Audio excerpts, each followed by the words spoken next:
Hello, everybody, and welcome into Montgomery Blair Stadium on this Monday, July 6th evening. The Silver Spring Tacoma Thunderbolts are taking on the Olney Cropdusters in a matchup in which the Thunderbolts are trying to get on the win column against the Cropdusters. They've played 5 times this year. The Cropdusters taking all 5. Thunderbolts with almost as tough as opponent as anybody right now. I'm Brian Alves, joined by Peter Kelly, and tonight it'll be up to the Thunderbolts to try to get their first win against the Cropdusters. They're looking to build momentum. Last night, game got delayed while the Thunderbolts were up 3-0, and previously before that, the day before the 4th of July, the Thunderbolts picked up a huge win against the Gaithersburg Giants. Peter, what are you looking for in this matchup today between Olney and Silver Spring Tacoma? I think Silver Spring really needs to score first. Scoring runs has been the biggest problem against the Cropdusters this season. Only 10 over 5 games, and in 3 of those they've scored just 1 run. They've got to get on the board first to give their offense momentum and get some run support for Brady Grimes. Just like that, this game is going to get started. I agree with you, Peter. I think Thunderbolts got to get on the board early, but it's going to start off going against this Cropdusters team that leads the league in runs. First pitch by Brady Grimes, who's the starter for tonight against the Cropdusters, is to Zakai Hawkins.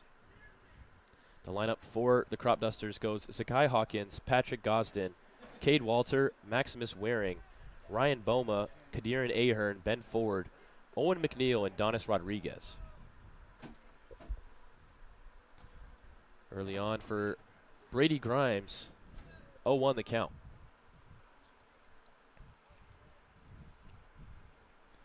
Grimes winds up, throws. This one's chopped high up in the air. Making the play is shortstop Matthew Kim. And Matthew Kim, one of the veteran guys in the infield for the Thunderbolts tonight. We can quickly go over the lineup defensively. Doing the catching, Mason Kelleher, Brady Grimes throwing. In left field, Thunderbolts going with Cameron Baker, Gabe Pegues at center field, and at right field, Griffin Pouvel. Third base is Sam Camacho. Shortstop, as I mentioned, Matthew Kim. Second base, Aiden Prell. And first base, Connor Fricke.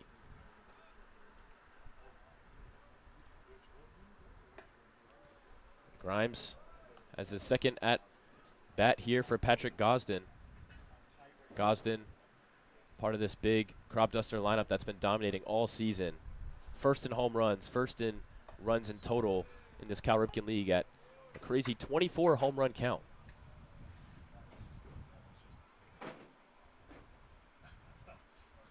1-1 with 1 out. Grimes deals. This one's fouled away for strike 2. Grimes, someone that has been spaced out a lot between starts this season. Last time he was on the bump was June the 26th against these Olney Cropdusters, so that's 10 days ago, and that was the last time he threw. 72 pitches, didn't make it out of the third. Looking for better numbers and a lot of rest. This one is pitched high from Grimes. Ducking down is Patrick Gosden, who's really been one of the leaders on this team, hitting at a .357 average. 20 hits on the season out of 56 at-bats, 10 RBIs. The 2-2. Swung on by Gosden, out into right field. And I can't see, it's a home run? Wow, Patrick Gosden goes yard. Excuse me, ladies and gentlemen, wasn't able to see into right field due to my vision being blocked. But Patrick Gosden, as I just talked about, leading this team in average. He goes yard for the first run of the game. And just like that, the Cropdusters doing what they do best, hitting their 25th home run of the season. And that's Patrick Gosden starting us off with a home run, his second on the year. Yeah, I got to be honest with you, I didn't see that coming. Gosden takes it the other way and leaves Blair Stadium filled with the deepest dimensions in the Cal Ripken League. And he gets it out of here the opposite way like it was nothing. And all of a sudden it's 1-0 Olney. So much for the T-Bolts scoring first.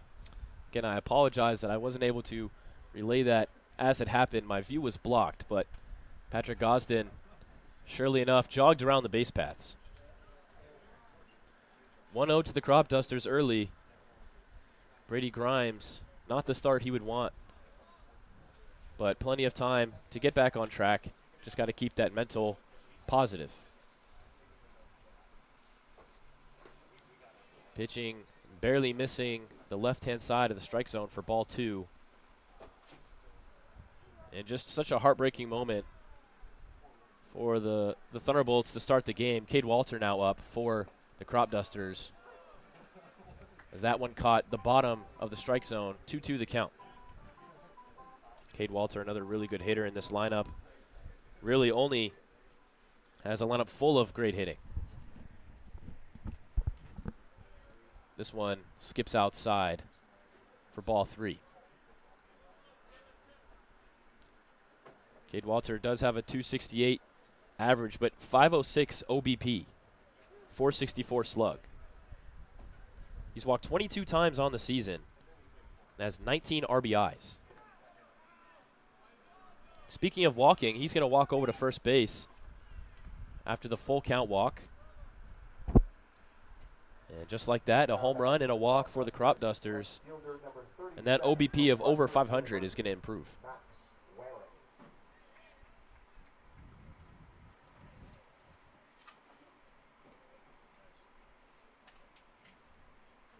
Stepping into the box now, Maximus Weering.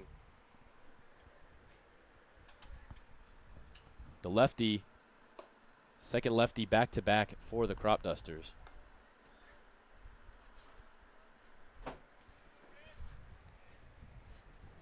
They've got plenty of lefties tonight. 2 that we've seen so far and 2 more to come.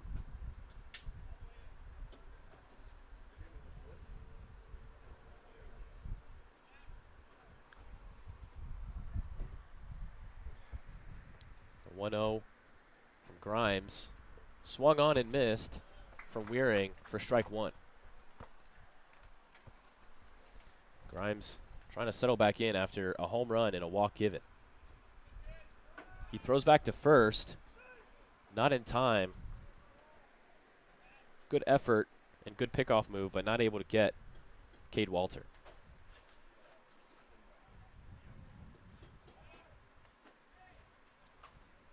He'll throw back one more time to no avail. Grimes really trying to make sure that Walter doesn't take off. 1-1 the count. This one hit deep into the gap, and Weering might have himself an extra base hit, but he is going to stay at first. Throw in is well received at second. Cade Walter advances to third, but the Thunderbolts limit the damage. That one looked like it was going to be trouble for the outfield, but nicely thrown in by right fielder Griffin Pouvel. Already a lot of hard contact off of Brady Grimes. Has some trouble here with runners in the corners. Ryan Boma coming to the plate has hit well this year against the T-Bolts and has hit well in general. A guy that has a lot of power. You can say that about a lot of Cropdusters in this lineup, and Boma, the third baseman, no exception. Yeah, really anyone in this lineup, a threat of a home run. Power indeed coming from the Cropdusters. This one catches the strike zone for strike 1. And if Grimes wants to settle in, those first pitch strikes are going to be crucial.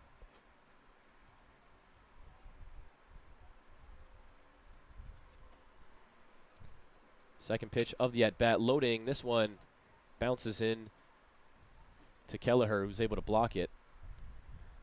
1-1 the count. Ryan Boma looking to make it a 2-0 ball game with a hit. Talked about starting off on top earlier, Peter, and the Cropdusters had another plan. Patrick Gosden went yard. Second at-bat of the game.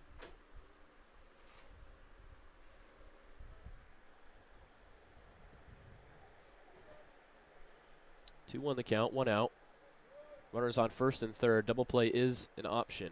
Grimes deals. Swung on and fouled away from Boma.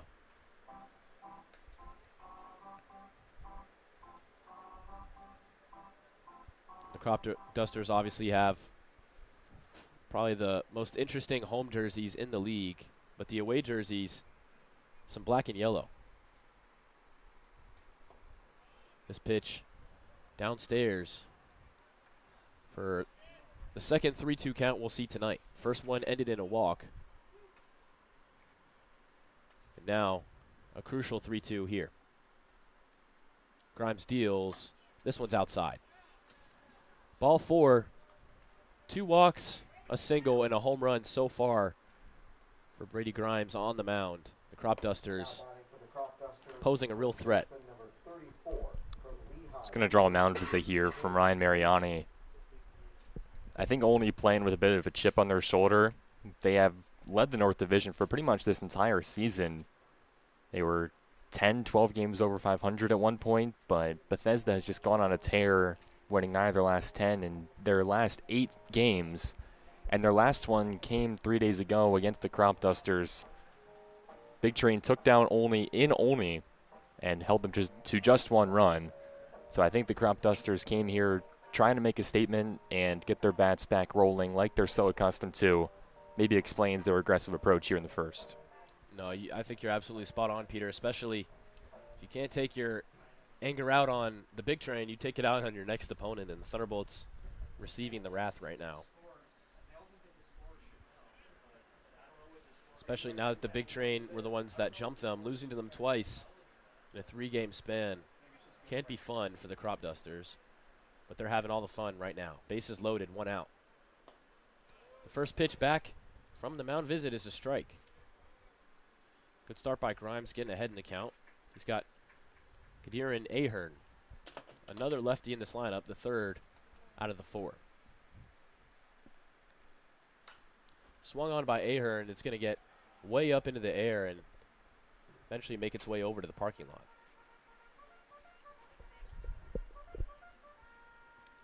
Prime position here for Cade Ahern, a guy that hits well but hasn't hit for a ton of power this season. For a big dude, he hasn't had an extra base hit on the year and he's only driven in 5, but a big chance here with the bases loaded to change that. This one bounces in by his feet, doesn't catch his feet, so Grimes survives. 1-2 the count. And as you said, there's a lot of players, Ahern especially, in this lineup with a huge frame. Goes to show why they lead the league in home runs. Grimes the 1-2. Gets a swing and a miss. The first one from Grimes. There's a second out. So obviously gave up 1 run on the home run. But with the bases loaded, the 3rd out would be huge for Grimes to get out of. Much needed for Brady, going right at him and then throwing a changeup that dives away from the left-handed hitting Ahern. Now constrain the bases loaded. It would be a great job to get out of this first inning with just 1 run allowed, considering he's let 4 on base. Ben Ford, the hitter for the Cropdusters. And Grimes misses low after a nice frame attempt by Kelleher, but this one again low for ball 2. We've seen all different types of catching rotation between Kelleher and Kai Schmelzer. Kelleher gets the nod today. He's going to have a huge opportunity to stop a lot of these balls from passing against the only team that is going to get on base. Ben Ford did check swing, but he holds it back. 3-0 the count. Bases loaded, 2 outs.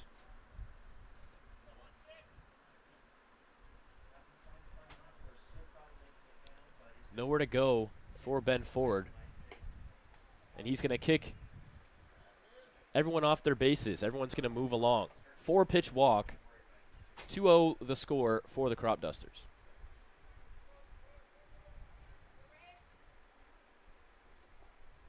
Not a lot of margin for error against a team as good as Olney. And Grimes is figuring that out now. He's thrown against them once this season, given up 5 runs in 2 2/3 back on June 26th. That was the last time he threw, so it's a lot of familiarity for him with this lineup.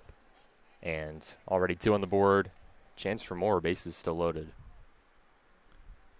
Owen McNeil, the final lefty in this 1 through 9 lineup, is up. And as the 8-hitter, I guess for the Cropdusters, maybe you think you might have a chance in the first inning, but he's gotten his chance with the bases loaded, 2 outs, earlier than maybe expected, and he could really blow this game open. After 2 swinging strikes, though, it's an 0-2 count. Grimes looking to put away his second batter in his 3rd of the inning. This one skips low. Ball number 1. So as I said, Grimes looking for that second strikeout of the night, but really the third out is what matters the most no matter how you get it. 1-2 the count. A hit here would probably drive in 2. Here's the 1-2. Swung on. Hard contact, but foul.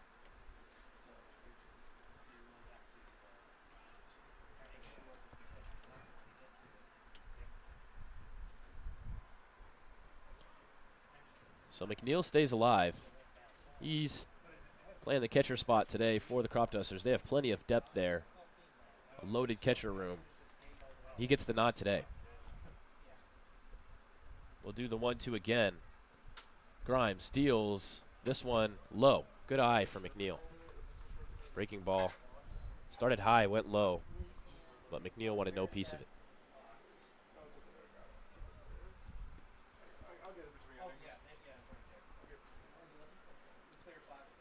Two balls, 2 strikes, 2 outs. Bases loaded. Grimes deals. Swung right up the middle. This one's going to drop softly. 2 runners for the Cropdusters are going to score. It's a 4-0 ball game. A single right up the middle. The positioning by the Thunderbolts, just no chance to make that play. And things just continuing to not go the Thunderbolts' way. 4-0 the ball game. That's killer. Owen McNeil has not been good this season, hitting just 148. And he barely gets a piece of that one, but he taps it up the middle, and it falls in center field. And the inning extends. Unfortunately, I think that's going to be it for Brady Grimes. He's not going to make it out of the first with 4 runs already against him. You just really hate to see it. That's tough for the confidence of Brady Grimes. He only just needed 1 more out to at least get out of the inning without giving up too many runs. But his day already done. This is a game that the Thunderbolts are really trying to win if you're going to make a move like this early. Going deep into the bullpen earlier than you think. Cropdusters will have to adjust to a new pitcher. But the way that they're playing, I don't know if it'll be that difficult.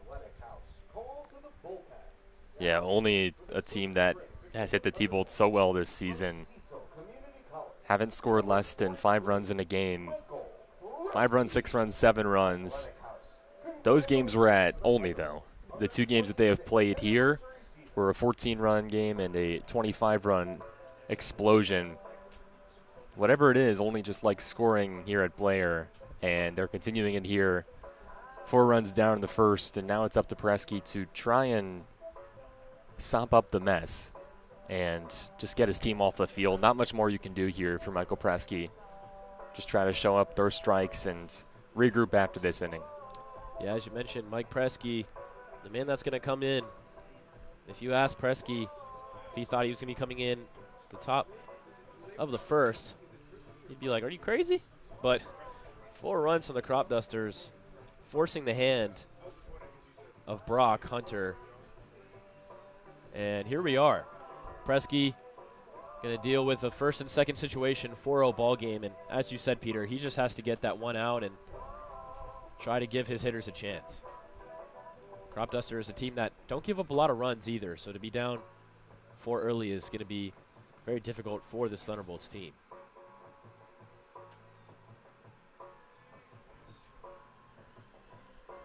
He just needs 1 out to get. Runners on first and second. He can get a ground ball to get a 4 somewhere.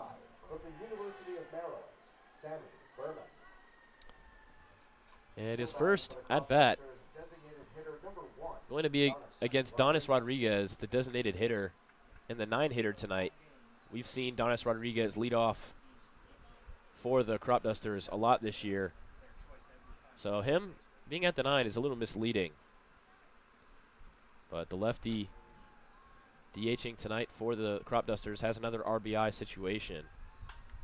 But immediately on the first pitch, he's going to pop high up into the air. Camacho coming in to make the play, and he does. So after plenty of damage, Cropdusters finally get their 3rd out offensively. 4-0 the ball game.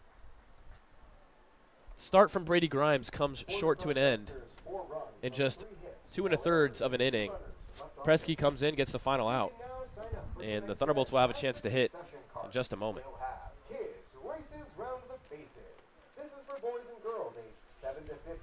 Koa Sports in Gaithersburg, Maryland is committed to shaping kids' lives through sports. Koa Sports aims to develop each child to their full potential as an athlete and as a person. They also help your student athlete in the classroom, on the playing field, and anywhere in between.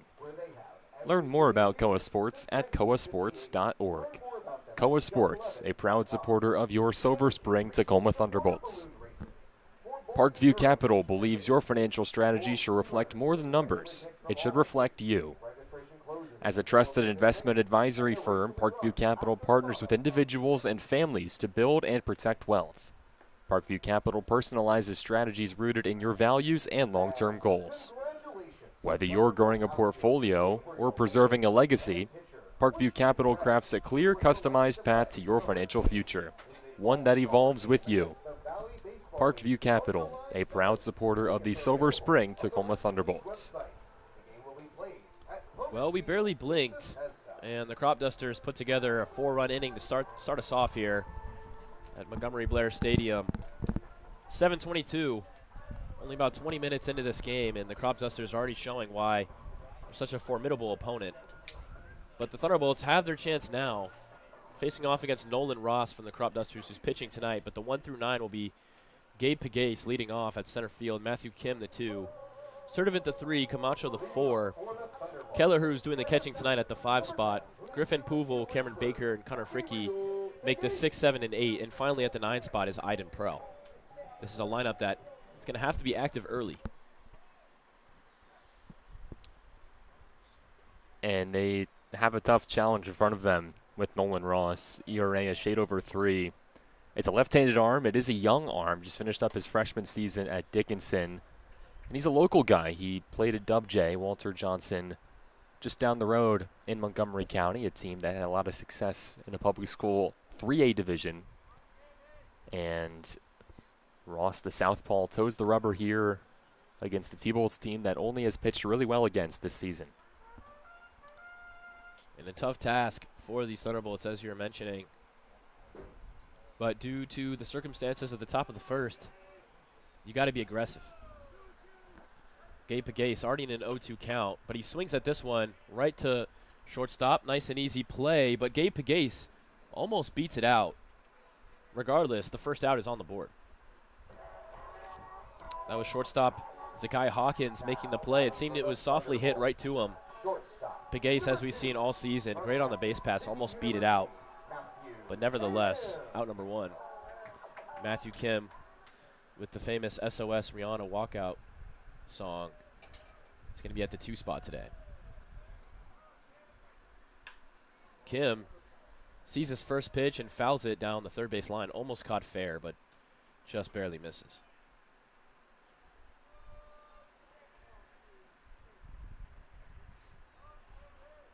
As we've mentioned all season, really, Matthew Kim has that retro look to him. No batting gloves. Has a pretty cool looking wooden bat. And the sleeves are sleeveless. He's already in a 1-1 count. Nolan Ross, the lefty to the righty. This one's high, and we'll get you the defense for the Cropdusters. Out in left field, Maximus Weering. Center field, Cade Walter. And in right, Ben Ford. At third base, Ryan Booma. Shortstop, Zakai Hawkins, who made that first play. At second base, Patrick Gosden. And first, being Kadir Ahern. Doing the catching is Owen McNeil. And finally, Nolan Ross is your pitcher for the Cropdusters. 2-2 the count to Matthew Kim.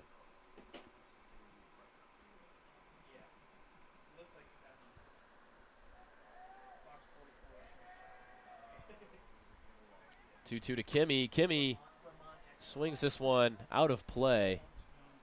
Matthew Kim staying alive.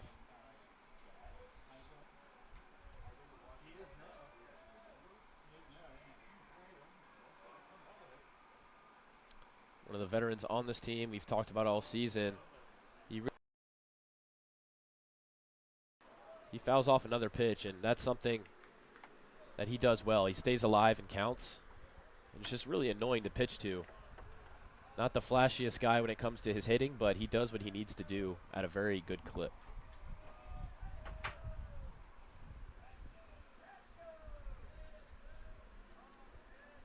We'll do the 2-2 again. Kim this time is going to put this one in potential reach for the Cropdusters. And it drops. Oh, excuse me, it's caught. Patrick Gosden made the play. And Matthew Kim, who was sprinting over to second just in case it dropped, is going to have to head back to the dugout. Caleb Sturdivant now coming in at the third spot. And the Thunderbolts already in risk of going a 1-2-3. Sturdivant trying to keep this Thunderbolts team alive.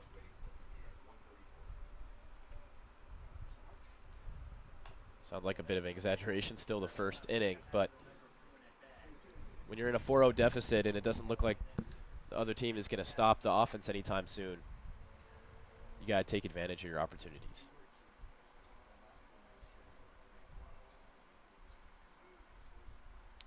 Second pitch to Sturdivant. Sturdivant gets a really good piece of it, but unfortunately flies way out of play. That one might have had the distance of a home run if he's able to keep it fair. We know he can do it. He's got 2 already this season, including one 3 nights ago in Gaithersburg.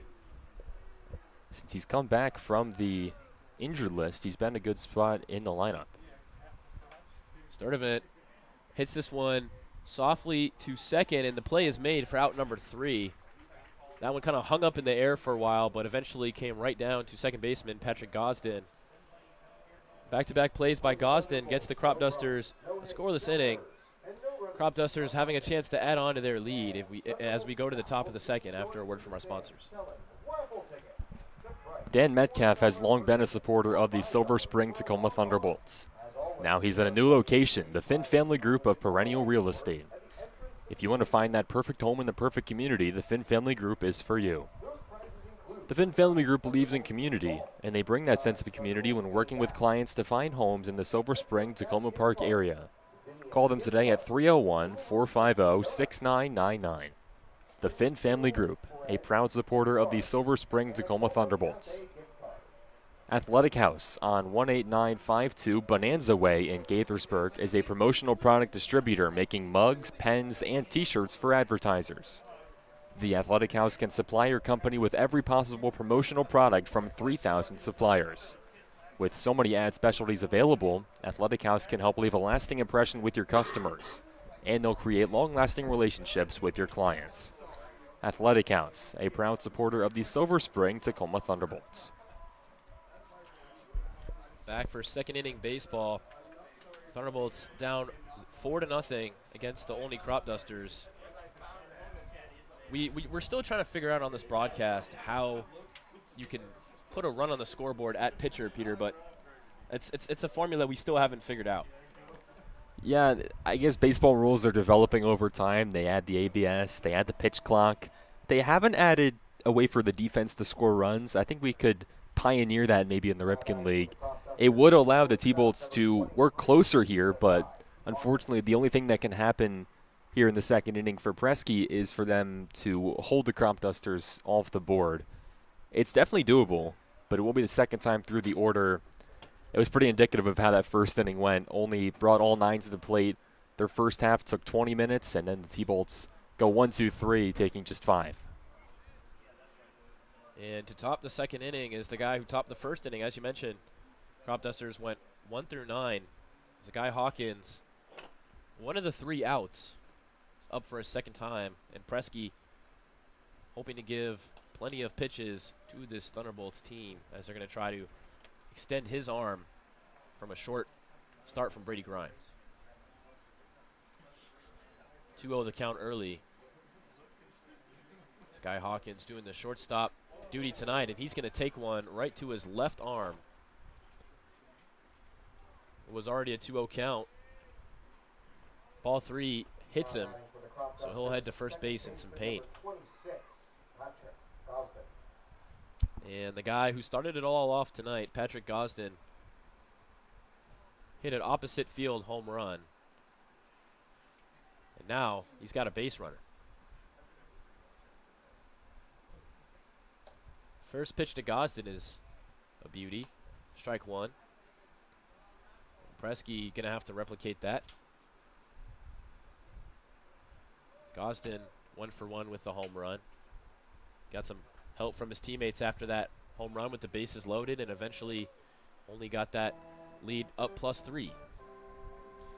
Now at 4-0. Presky pitching to Gosden.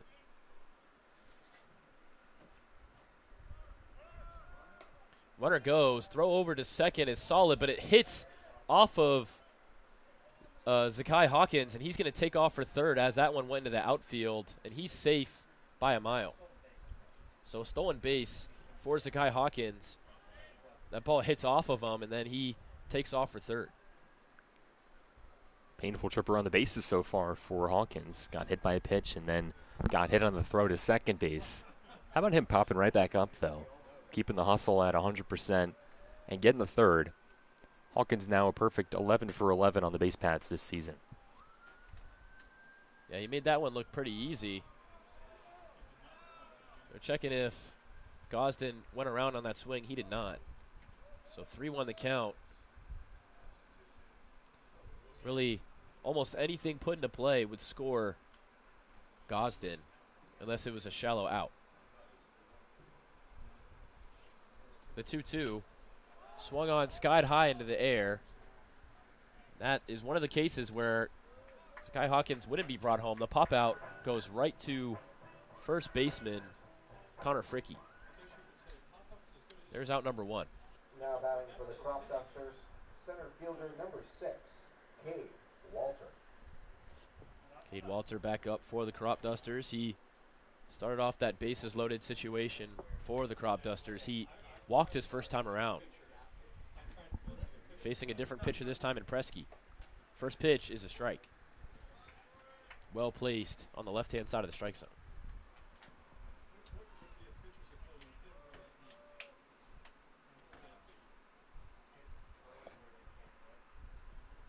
Second pitch, swung on by Walter.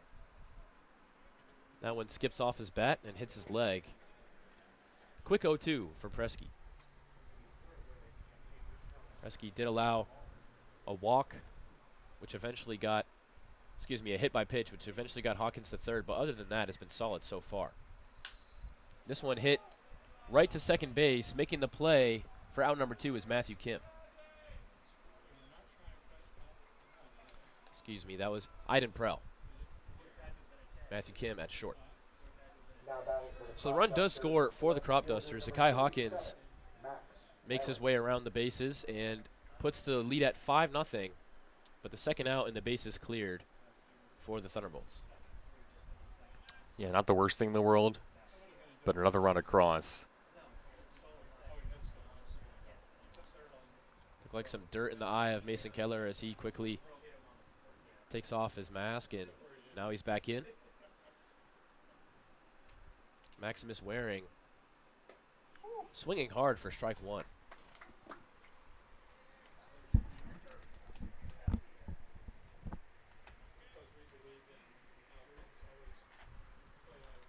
Cropdusters already down to their last strike from that another swing from Maximus Waring. Just one more strike to end this inning. Good bounce back relatively from 4 in the first to 1 in the second. Still got to get that last out. Presky deals. This one fouled softly. And we'll do the 0-2 again.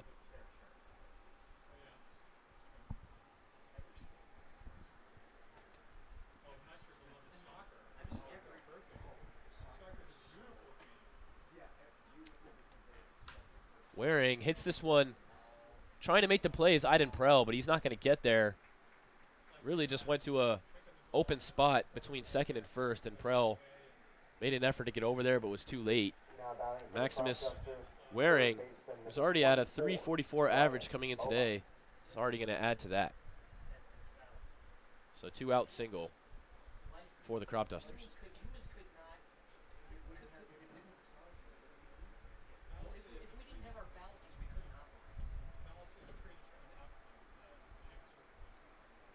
Cade Walter back up. Excuse me, Ryan Boma is back up for the Cropdusters. He also walked in that first inning. Just seems like you never get an at-bat where you can chill out a little bit from the Cropdusters. Everyone provides a spark in this 1 through 9. Scouting report has to be pretty crazy.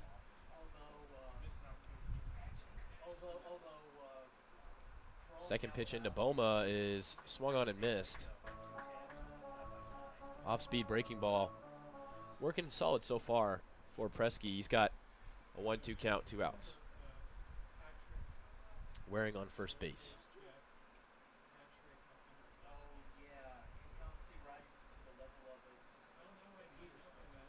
Presky kicks and deals. This one thrown away from Kelleher. Waring was taking off for second regardless, and he got there a lot easier due to the ball getting away. Another runner in scoring position. With that ball, 2-2 the count, 2 outs in the inning.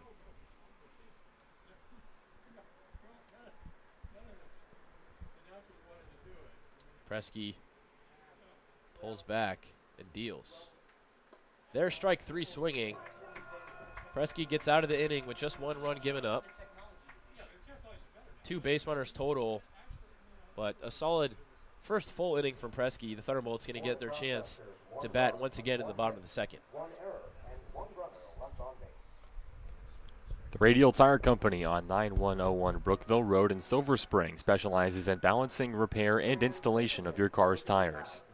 The Radial Tire Company has experienced technicians with a commitment to quality service, advanced equipment for balancing and installation, and comprehensive repair options.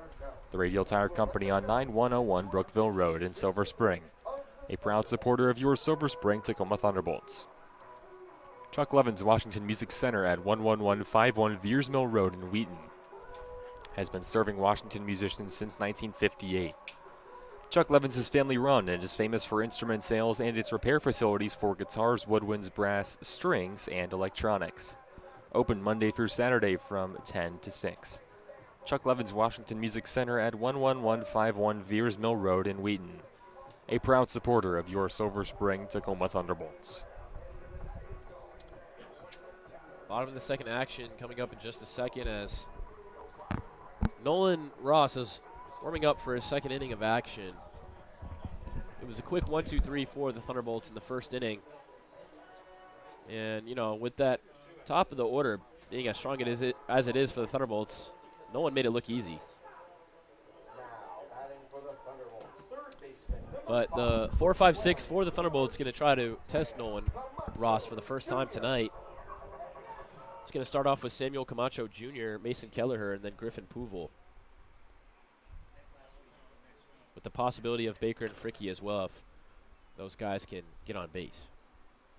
We'll start off with Camacho. He's hitting at the 4 spot tonight. First pitch is high and dropped from catching Owen McNeil. Camacho, one of the most patient guys on this lineup, usually sees a lot of pitches before deciding to swing. This one is swung on by him, though. Fouled away behind him, 1-1.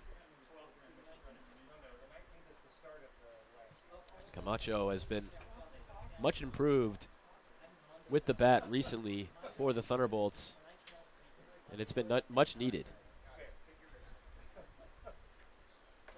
This one sinks in for a strike. 1-2 the count. Camacho's always been holding it down at third base all season defensively, but with the bat improving, it's really easy to put him in this lineup at third base. Other guys like Jonah Acosta and Nolan Kutney have also played that third base position, but Acosta getting a well-deserved rest tonight, same as Kutney. 2-2 the count.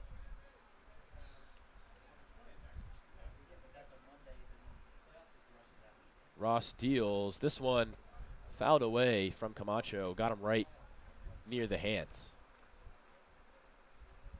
Just a tough pitch to try to deal with from Camacho, but he does get a piece to stay alive.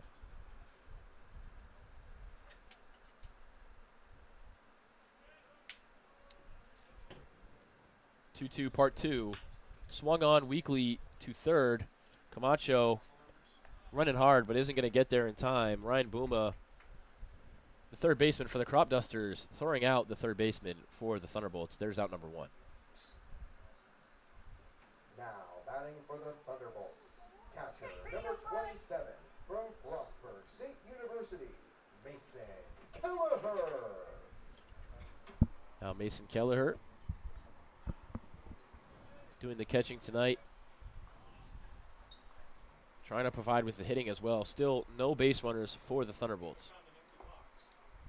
He almost takes one to the foot there, but it avoids him. 1-0.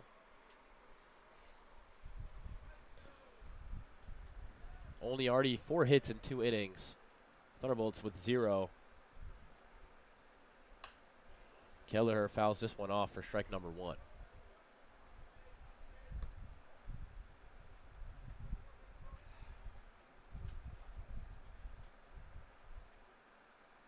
Not only do the Cropdusters have 4 hits to the Thunderbolts 0, but also had 3 left on base combined in the first and second innings. Thunderbolts still yet to get on. Another foul from Kelleher sets up a 1-2 count. One thing the Cropdusters haven't gotten yet is a strikeout. Nolan Ross in a pitcher's count. 1-2 here.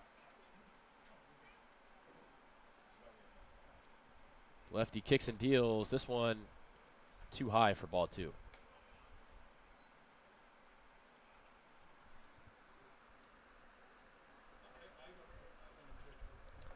Kelleher rocking the blue and red Thunderbolts-esque bat. And this one just misses. 3-2 the count to Kelleher. The first full count of the day offensively for the Thunderbolts. Let's see if we can see a first walk and a first base runner. This 3-2 is low, and there it is. Mason Kelleher does his job, gets on base. With 1 out, the Thunderbolts have some room here for some offense. T-Bolts finally get a base runner. First time in this game. Ross has looked pretty good, though. Had a good battle there with Kelleher. Mason's able to work a walk, and Puval coming to the plate has been really hot. Let's see if he can get the T-Bolts on the board and cut into this 5-run deficit. Hot is right. He had a 2-run home run against Gaithersburg, his first of the season. And in his post-game interview with Sam Bergstrom, he said that he was just really waiting to get that one over. He was waiting for that first one. So he's expecting a lot of home runs this season with that mindset. A home run here would be huge and towards momentum of this game. Starts off the count 2-0. The hitter's count. Nolan Ross trying to settle back into this at bat. Puval hits this one to shallow center right field and caught for out number 2. Griffin Puval flies out. That was center fielder Cade Walter making the play. Now batting for the Thunderbolts, left fielder number 42 from Indian River, Cameron Baker. Cameron Baker coming in for the Thunderbolts. 2 outs, runner on first base. Still haven't gotten their first hit. Do have a walk in the inning. But a walk not going to do it with only a walk. Need more offense from more guys. Nolan Ross already a inning and 2/3 in. Holding at first was Kelleher. Good stop there by catcher Owen McNeil.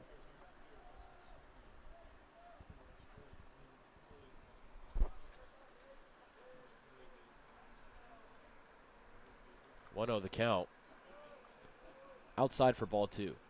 And McNeil, who I just mentioned, doing the catching, wasn't, as Peter mentioned, isn't having the greatest season as a hitter, but defensively was a really highly touted prospect in Maryland, #1 catcher in his class. Hasn't really panned out the way he wanted to, but the skill's definitely there. There's the first strike to Baker. 2 on the count, 2 outs. Nolan Ross deals this one low. 3-1 the count. Nolan Ross, 28 pitches deep so far. He was very efficient in the first inning, but this one was dragged out in terms of his pitch count here in the second. The 3-1 to Baker. High for ball 4. There's another walk from the Thunderbolts. Just a really quality at-bat from Baker. Him and Kelleher get on base, and they're really now looking for someone to set up a base hit. And Connor Fricke trying to be the man to do the job. He really is due for one. He had a really strong start to the season, but has been struggling at the plate as of late, and this would be a huge opportunity for him to break through.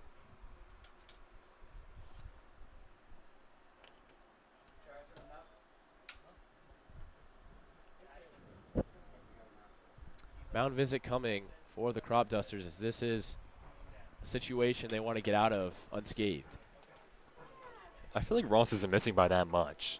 He's been in competitive counts with the 2 that he's walked. And other than those free passes, he's retired the other 5 T-Bolts that he's faced. Ross is throwing well. He's living around the zone. And to be frank, T-Bolts have struggled across the board against both the starters and bullpen of Olney this season.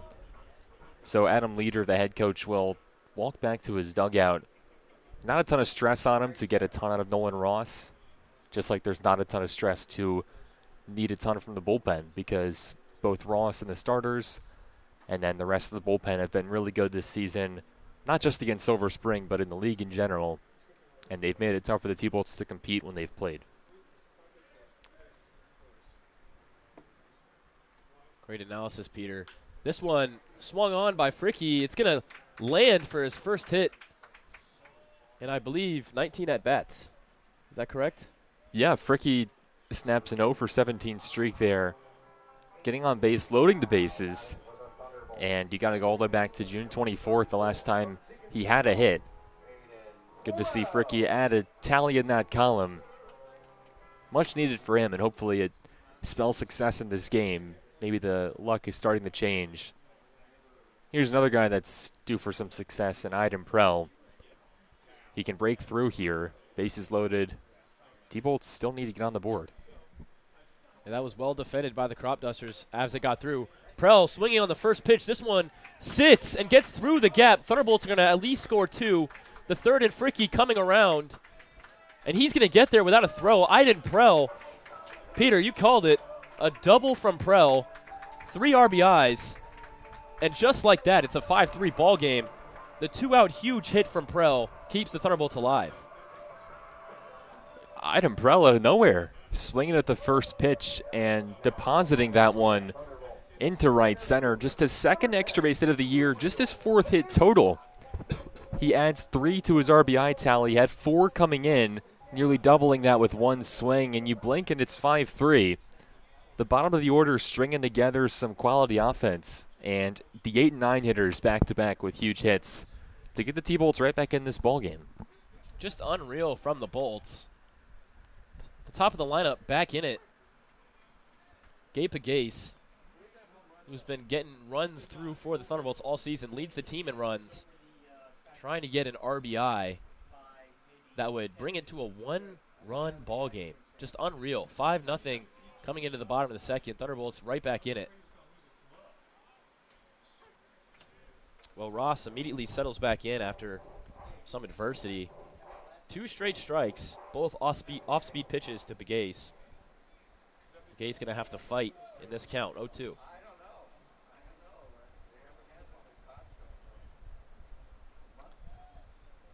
Nolan Ross looks back, Prell. Pitches, just misses. 1-2 the count, Pagase stays alive. And Peter, I mean, we saw a mound visit. And immediately after that mound visit, Fricke hits one right up the middle for a single, and then Aiden Prell hits it into the gap to draw in 3 runs. Yeah, on back-to-back pitches after that visit. Well, there it is for Ross, though. He's able to bounce back. He does have that 3.2 ERA on the season, but 3 runs come across for the Thunderbolts after that strikeout from Pegues. 3 runs from the Thunderbolts in the inning. They're right back in this ball game. They had 2 walks, 2 hits. Aiden Prell coming up clutch with the 3 RBI double. And Mike Presky going to come back out for the Thunderbolts. And a 2-run ball game, top of the third, coming after a word from our sponsors. Wild Bill Sports is all about travel baseball and fun. At Wild Bill Sports, travel baseball is the journey players take to develop skills, increase confidence, and grow with integrity, both on and off the field. Wild Bill Sports also promotes community engagement and giving back. Contact Wild Bill Sports at wildbillsports.com. Wild Bill Sports, a proud supporter of your Silver Spring Tacoma Thunderbolts. Jay Hollinger's Waterman's Chop House at 8606 Colesville Road in Silver Spring serves up Chop House classics, fresh seafood, Chesapeake Bay oysters, a raw bar, and hyper-seasonal local produce. It has one of the best bars in downtown Silver Spring, serving craft cocktails, beer, and wine. Jay Hollinger's Waterman's Chop House at 8606 Colesville Road in Silver Spring. A proud supporter of your Silver Spring Tacoma Thunderbolts. Well, Peter, what a huge inning from the Thunderbolts getting back into this game. 4 from the Cropdusters in the top of the first, 1 in the second. It seemed like this one was getting away. And bam, Aiden Prell, gets the Thunderbolts right back into this ball game. But it was a team effort, just guys getting on base with 2 walks, and then the hit from Fricky, and then the 3 RBI double from Prell. Instead of going back out there with a 5-run deficit, he now only pitches with the lead at 2. If he can bear down here, he can really swing some momentum over to Silver Spring's dugout. Presky did give up a run last inning, but looked strong for the most part. This one immediately swung on to second baseman Prell, and Prell puts this one away. Efficiency from Presky, and Prell doing his part to try to get the Thunderbolts back in this game. Just 21 pitches deep for Presky. Make that 22. Ben Ford coming up now for the Cropdusters.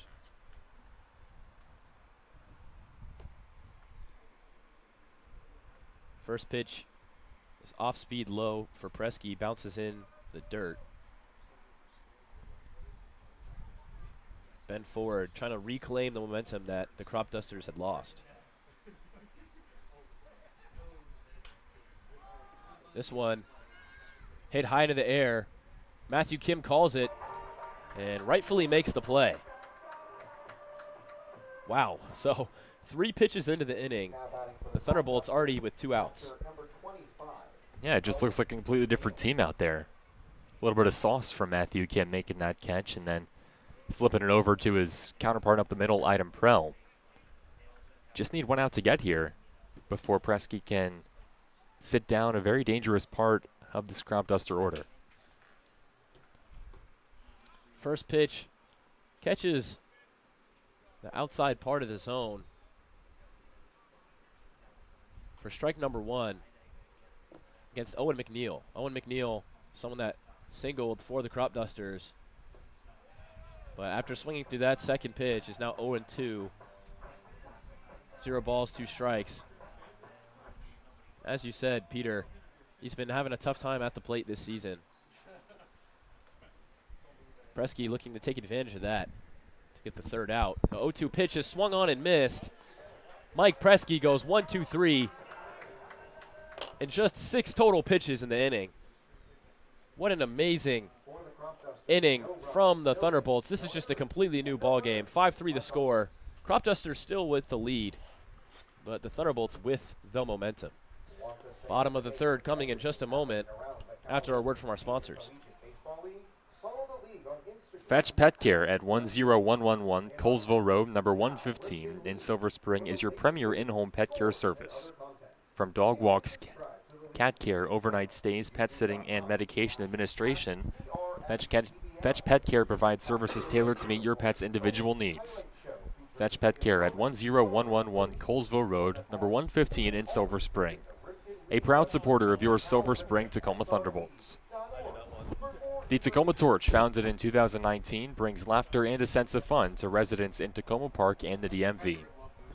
The Tacoma Torch features satirical articles about the region that those with a sense of humor can appreciate. Send a headline or idea their way to tacomatorch@gmail.com and watch what they do with it.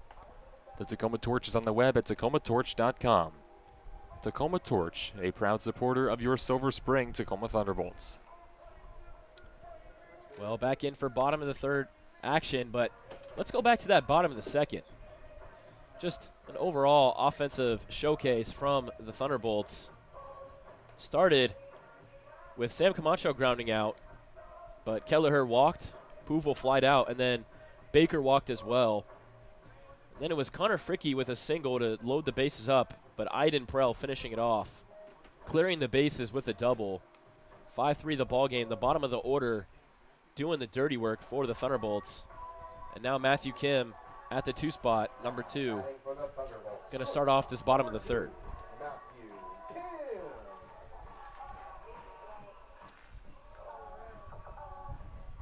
Well, Nolan Ross was not expecting to give up 3 runs after the strong start he had. He's given up about 3. Ooh, as Matthew Kim swings hard for the first pitch of the at-bat, but fouls way out of play towards the left side. But as I was saying, Ross gives up about 3 runs per 9 innings, but has given up 3 in 2 tonight.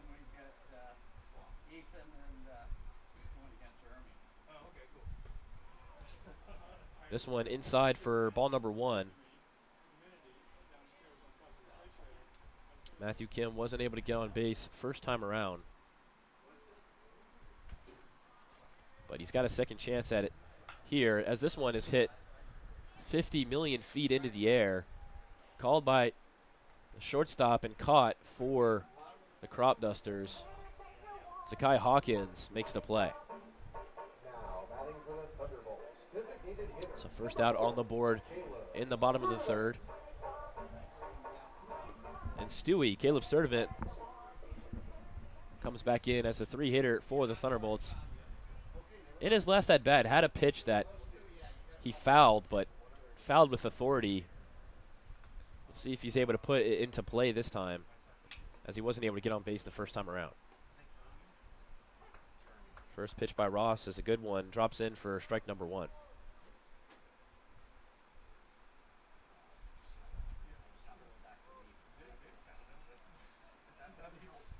The 0-1 swung on by Sturdivant. Going to be a tough play to make from the shortstop. Throws over, and just in time is the out. What a play by Zakai Hawkins. Back-to-back plays by Hawkins. That one was really low. He had to stretch down to get it and fired it over sidearm for the out. Zakai Hawkins is probably the most complete defensive shortstop in this league. He's made a bunch of great plays, not just in this game, but on the season for the Cropdusters. And a testament to it is that he's been a part of so many double plays this season. Only a team that leads the league in double plays turned at 24, and it's really not even close, too, including 4 of them that they turned on Friday night against the Bethesda Big Train. Yeah, this Olney defense, a bend-don't-break defense, they are as technical as it gets. And you rarely see a hit into the gap against them. Earlier in that bottom of the second, it was hit in between center fielder and right fielder, and Cade Walter and Ben Ford. Cade Walter took an angle at it that got by him. And that was part of the reason Prell was able to drive in 3. Camacho hits this one weakly. It might drop. It does. So with 2 outs, Camacho drops this one into shallow center field for the 3rd hit of the game for the Thunderbolts. This inning will stay alive. Now, batting for the Thunderbolts, catcher number 27, Mason Kelleher.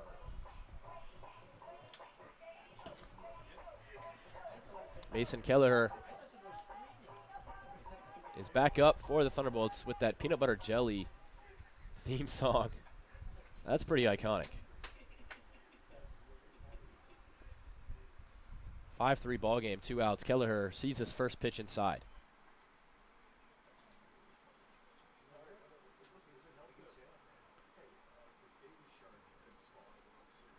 1-0 the count to Kelleher.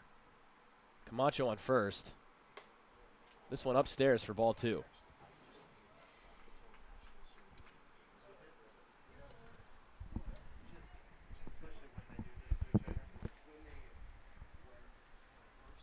The count. Camacho send at first. Not the fastest guy on the team for sure, but he has moved around when he needs to. First strike sits in from off-speed pitch from Ross. 2-1 the count, 2 outs.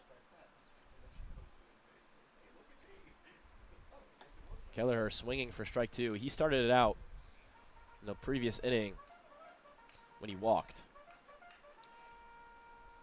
This time around, he's in a 2-2 count. The 2-2 almost hits him, but we'll get our first full count of the inning.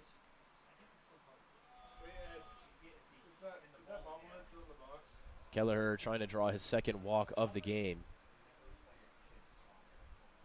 Here's the 3-2, and there it is. Kelleher 2 for 2 on getting on base tonight, both coming from patience in the box, and he's really seeing it well tonight. Four balls to this inning, 4 balls in the last inning. And Griffin Pouvel, the guy who flew out in between all of the action last inning, trying to step up this time as Camacho is in scoring position on second. First pitch is very low. Camacho thought about going to third, but he's going to head back to second. Both of Mason's walks coming in full counts, too. A testament to how disciplined he is at the plate, getting in those tough counts and winning the battles against Nolan Ross. Griffin Pouvel fouls this one right over the press box. 1-2 the count.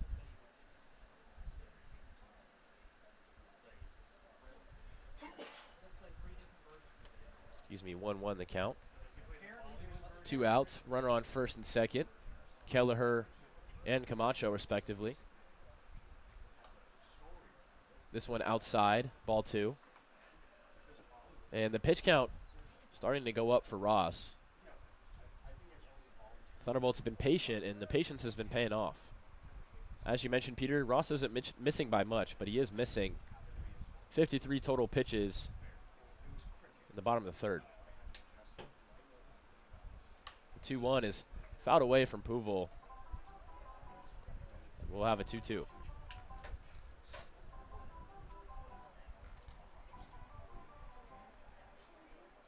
Two balls, 2 strikes, 2 outs. Can the Thunderbolts deal more damage to Ross?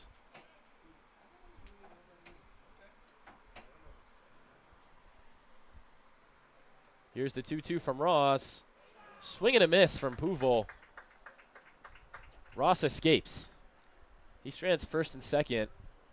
Kelleher and Camacho in a big-time third out. It'll remain 5-3. We'll head to the top of the 4th in just a moment.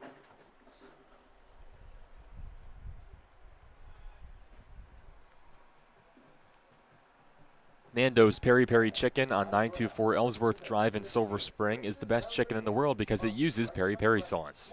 From chicken on the bone to wraps and sandwiches, along with salads and veggie options, Nando's is your choice for great food. Nando's Peri Peri Chicken on 924 Ellsworth Drive in Silver Spring. A proud supporter of your Silver Spring Tacoma Thunderbolts. United Therapeutics in Silver Spring develops pharmaceuticals and technologies that help patients in need of organ transplantation. United Therapeutics is guided by the principles of always striving to do the right thing and relentlessly pushing to always do better. As a result, the company was included among America's best companies by Forbes magazine. United Therapeutics in Silver Spring, a proud supporter of your Silver Spring Tacoma Thunderbolts. Well, Presky held it down, really, only giving up 1 run so far in 2 innings, is back for more action. He's going to have to keep that streak going for the Thunderbolts, who are fighting to stay in this one. Mason Kelleher stepping in for the Worms now, who was who was doing some catching while Kelleher was putting his gear on. You know, as a guy who just reached first base and didn't have the courtesy runner, not easy to quickly get all that equipment on. Probably not fun either. Thunderbolts hanging in there, down 2 runs. The Cropdusters have been quiet since their 5-0 lead. 3 runs scored since then from the Thunderbolts. The 9-hitter and designated hitter tonight for the Cropdusters, Donis Rodriguez, making his return here. Second at-bat of the game. Wasn't able to get on his first time around. The bases were loaded for Donis in that first inning and wasn't able to produce with 2 outs.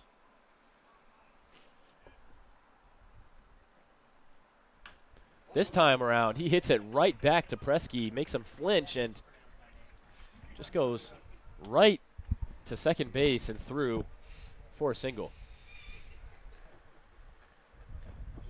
Lightning reflexes from Presky to evade that baseball. Rodriguez sends it right back up the box, and a hot shot that gets in the center. Turns over the lineup with nobody out. Could be trouble here for the T-Bolts. Could be trouble indeed. No outs. And the possibility of more base running. Donis Rodriguez, not a guy you want on the base paths. This guy can move.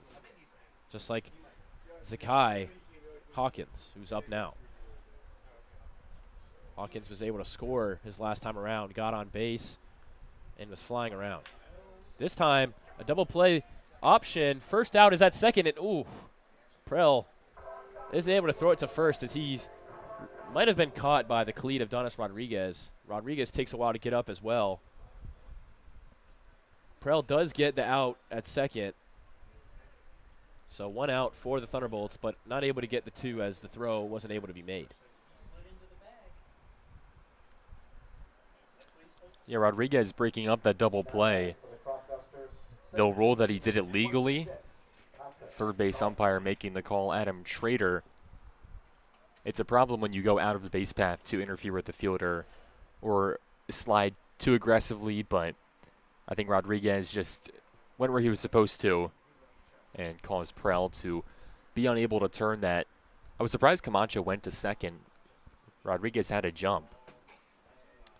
Well, speaking of going to second, Guy Hawkins going to get there for a second time tonight.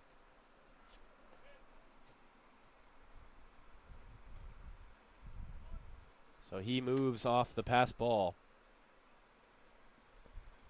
Taking second base is Hawkins, and a runner in scoring position again for the Cropdusters. 1 out. Taking off for third, immediately Hawkins running, the chance to make the play. Camacho receives the throw from Kelleher, but just half a second late are the Thunderbolts, and Hawkins takes it.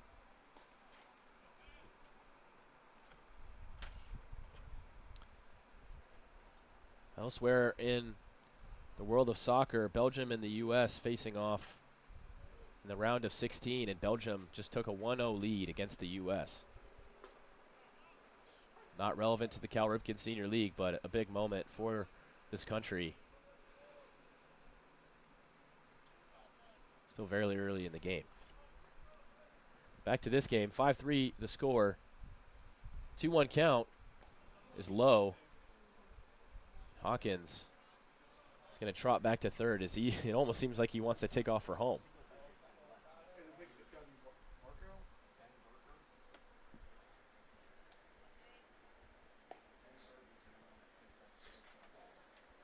Three-1 the count. Walk not the worst case scenario. This one swung on perfectly to third. Camacho looks back. Hawkins almost thinks about going anyway. He's going to stay. Camacho throws it over easily for the second out. And Hawkins does stay at third. Huge for the Thunderbolts to hold that run.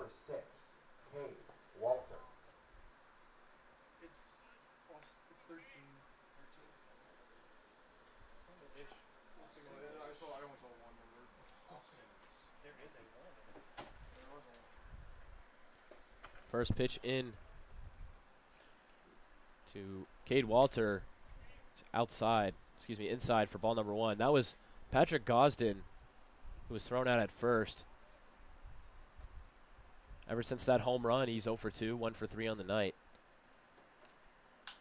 Swinging is Walter. He's going to get this one over the head of Aiden Prell.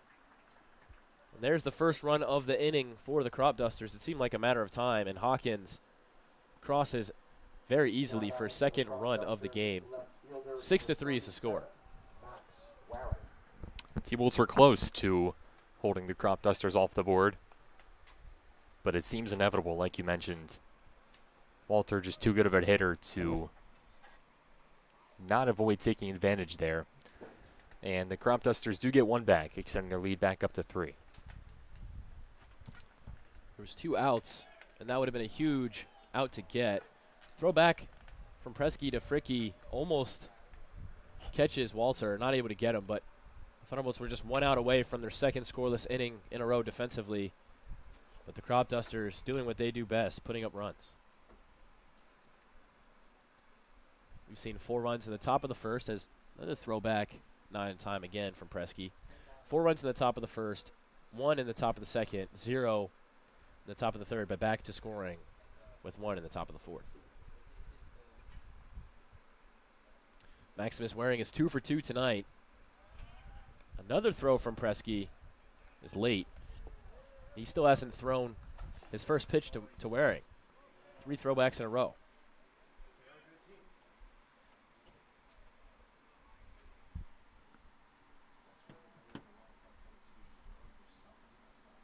There's the first pitch to Waring. It's fouled out.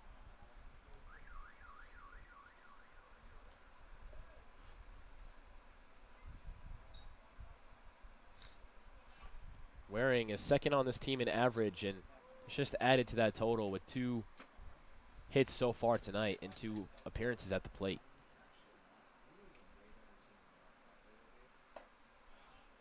There's strike 1 to Waring. He wears it right by him.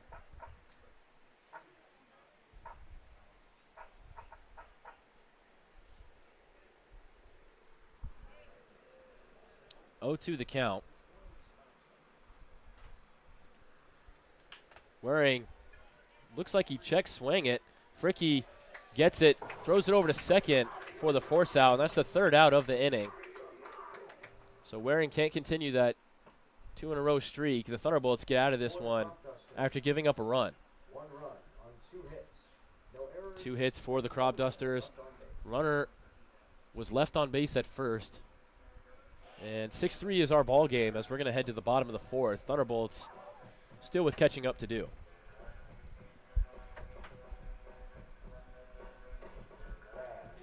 The Parkway Deli on A317 Grub Road in Silver Spring has been dishing up deli classics since 1963. The Parkway Deli is a family business, and their family loves to bring great food and service to yours.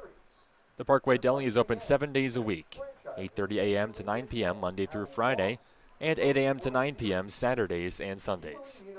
The Parkway Deli on 8317 Grub Road in Silver Spring, a proud supporter of your Silver Spring Tacoma Thunderbolts. It's a new pitcher in the game, Brian. This is Austin Weiss. Weiss, a guy that I got to see last year at Maryland. Weiss has only thrown 1 time this season. It was against the T-Bolts back on June 13th. It didn't go that well. Gave up 4 hits, an earned run, struck out 2. When Weiss is on, though, he has potential to be, and I'm not exaggerating here, the best pitcher in the Ripken League.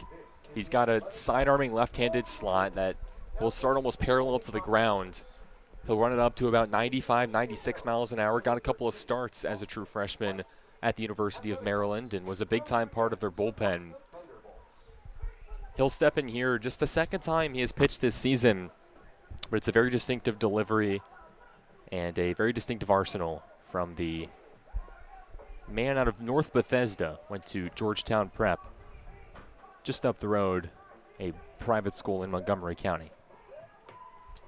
Yeah, the Cropdusters sticking with that lefty theme.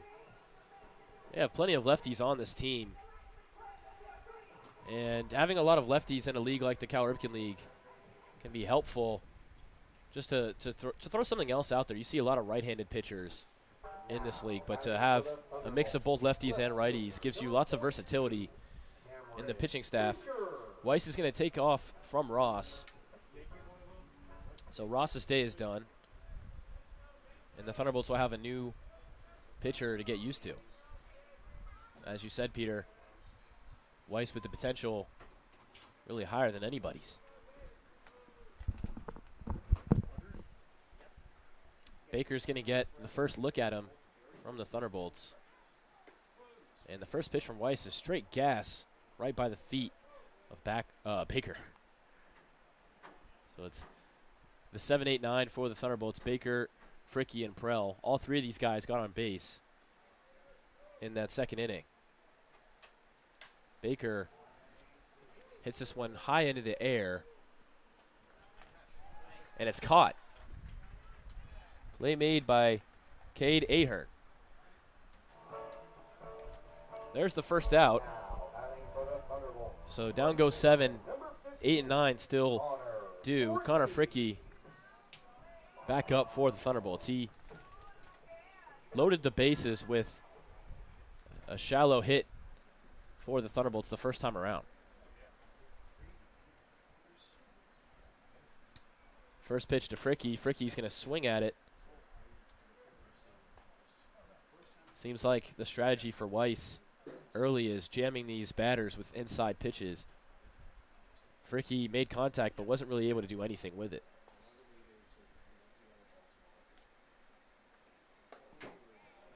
Second pitch from Weiss is high. 1-1 the count.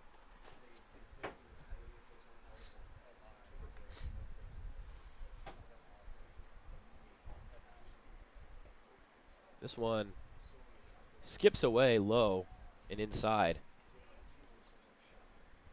2 balls, 1 strike, 1 out.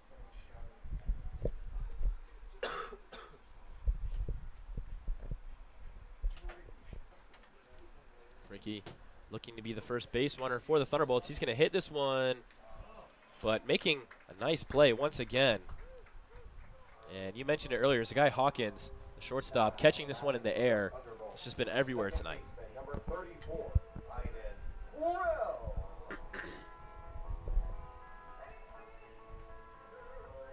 Iden Prell trying to avoid the 1-2-3. The 9-hitter kept this game alive.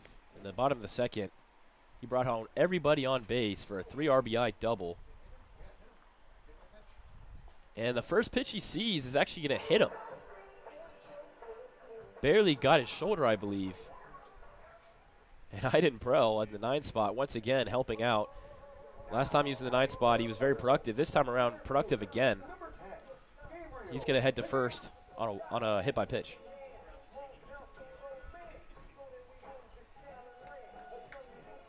Gabe Pegace, who's almost been a staple to get on base at least once every game tonight.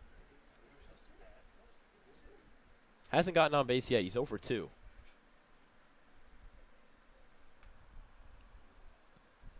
First pitch to Pegace is low, but you can see the velocity from Weiss. He just hasn't been able to land it so far.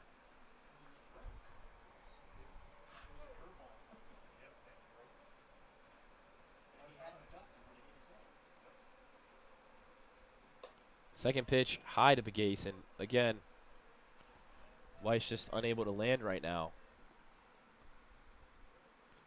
Thunderbolts doing a good job of being patient.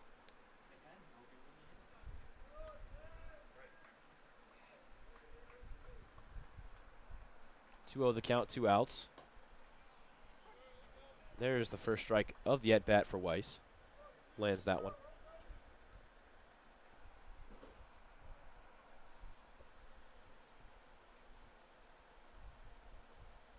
Two-one, man on first, 2 outs. Pegace fouls that one down the right line.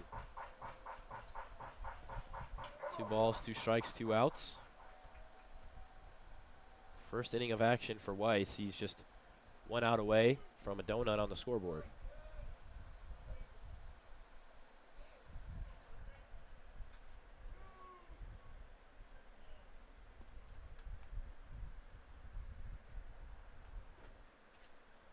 Here's the 2-2. That one just catches the zone.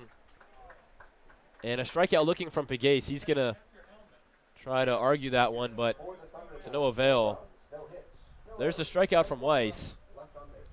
And left on base for the Thunderbolts was Aiden Prell after being hit by a pitch.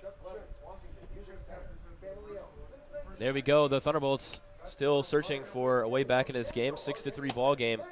Cropdusters going to get an opportunity in the top of the 5th to keep adding on to that lead.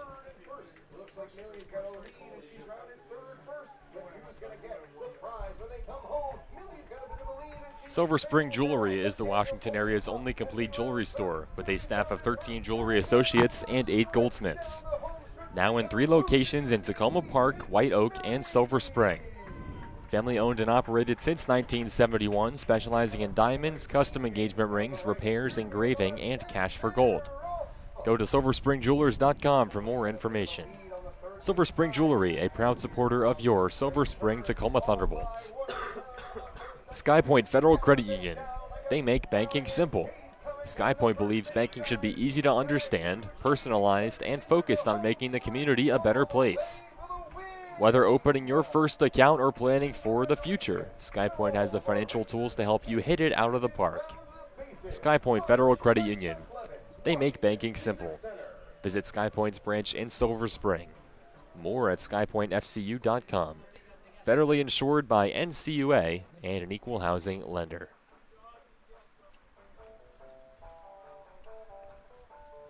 Well, Thunderbolts missed an opportunity to cut in this lead, but still having to do some work.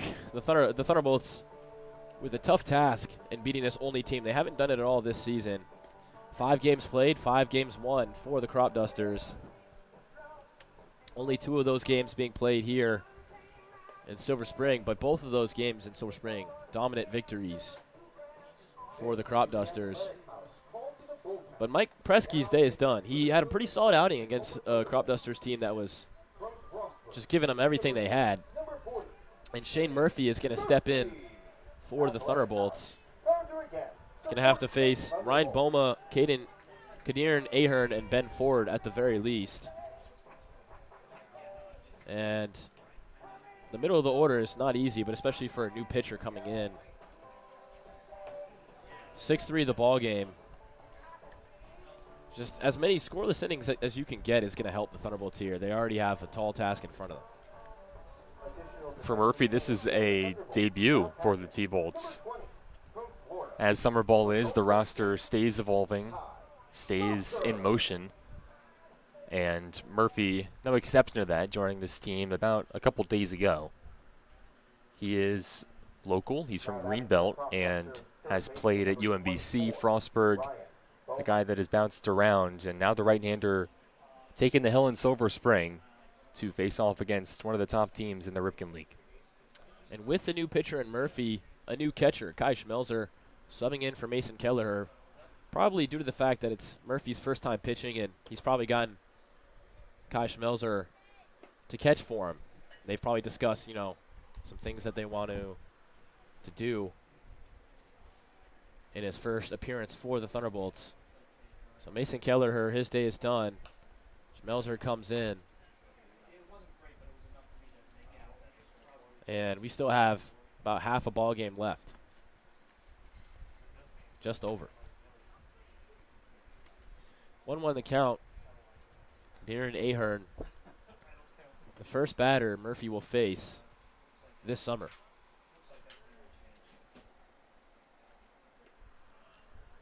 Murphy throws this one into the dirt. 2-1 the count. Ahern,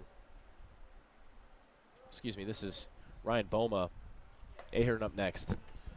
He's 0 for 1 on the day. He's reached base twice due to walks. 3-1 the count, threatening for his third of the game.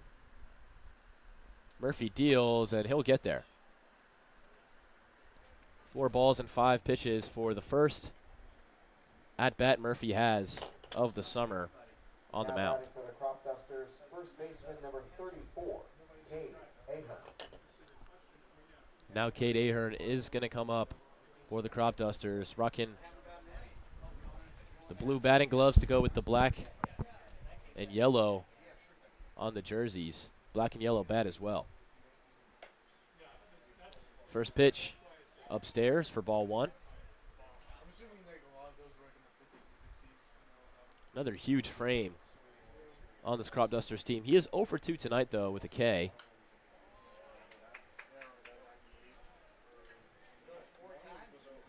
That one fouled away from Ahern.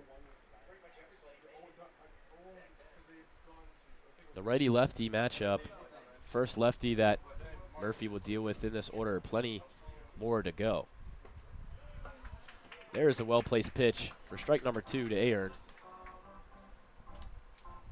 And his first pitcher's count. 1-2 the count.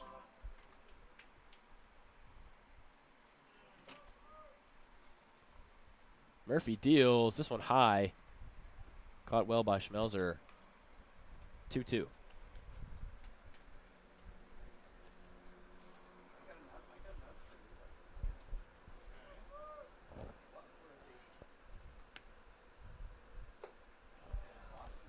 That one is going to catch Ahern. And another hit by pitch for the Thunderbolts tonight. Moving to first is Ahern, and moving to second is Ryan Boma.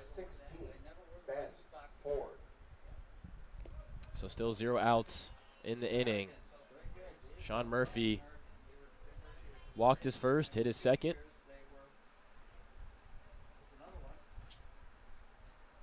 Throwing back to second. This one is going to hit Boma as he slides in, but possibly saved it from going out of play for him to move to third. Yeah, first time out there in the summer. Still trying to find that command, get back in the zone. It's to be expected for a guy that probably hasn't seen much competitive reps in a couple of months since the school season ended.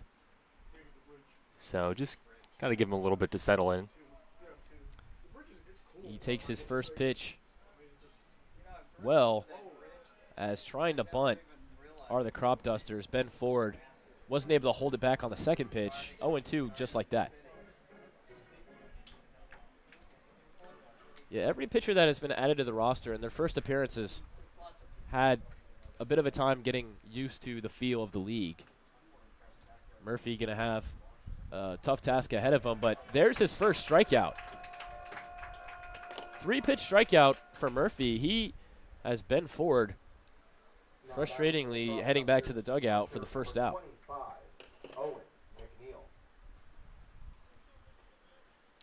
Owen McNeil coming in for the 4th batter of the inning. The first 2 reached on a walk and a hit by pitch. The third struck out just now.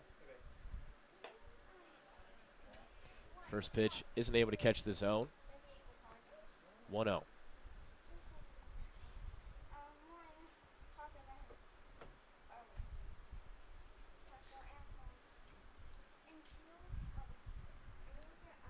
Second one hits him.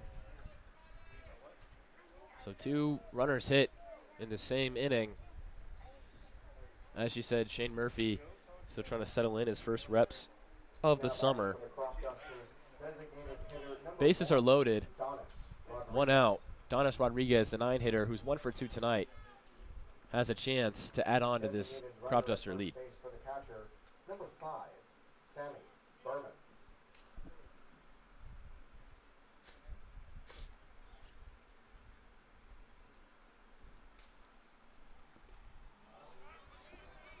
Staying after a well-caught, or well-stopped, excuse me, by Kai Schmelzer pitch. Runners thought about it, but Schmelzer gave them no opportunity. 1-0 to Donis Rodriguez.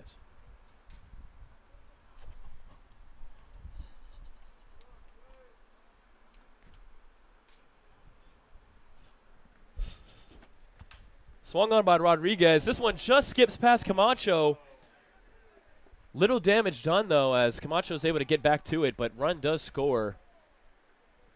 So Donis Rodriguez, I believe that's going to count as a hit. So I think it snuck under the glove of Camacho. But a run goes through for the Cropdusters, 7-3 the lead. And if anyone cares in this chat, the United States men's national team just tied up the game on a free kick from Malik Tillman. Big moment for the U.S. men's national team in this World Cup that they're hosting.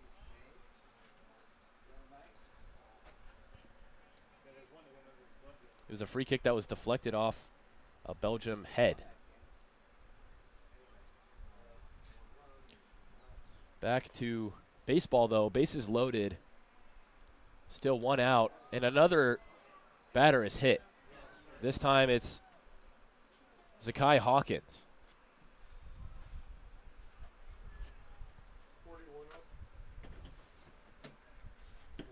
Doing my best Kevin Harlan impression tonight. Trying to call a little bit of two-game. That reference, Kevin Harlan was calling both the Chiefs game and the Dolphins-Patriots game way back in 2019 when the Chiefs jumped the Patriots for the bye. And he said, I'm calling both games. But Brock Hunter comes out for the Thunderbolts to have a mound visit. And mound visit, a good idea. 8-3 is the ball game. And Patrick Gosden, who hit a home run early, is back out with the bases loaded.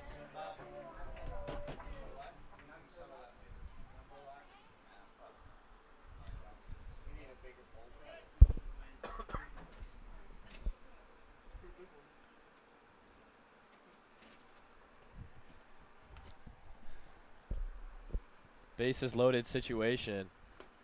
First pitch is a strike. Patrick Gosden wasn't a big fan.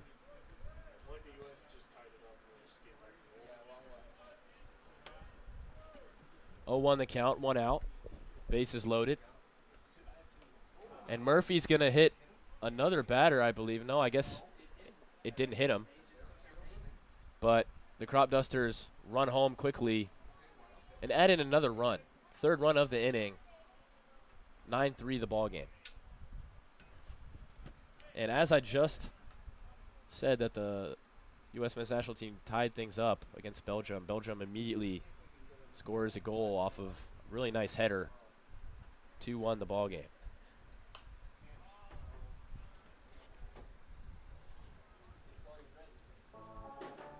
I'll give you updates every once in a while on that one just because it's a big moment for this country. De Catalere, though, has a brace for Belgium. He's Belgium.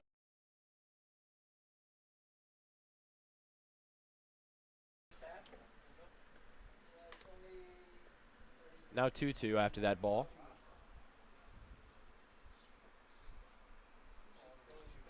Murphy in his debut, giving up 3 runs in the inning, trying to get out of this one. This might be the play to do it. Prell throws it over. Excuse me, there's nobody on first. So there's the second out, but another run scores for the Cropdusters. It was Donis Rodriguez coming home. Now batting for the Cropdusters, center fielder number 6, Cade. So Patrick Gosden gets the RBI, his second one of the game, although he himself does not reach base.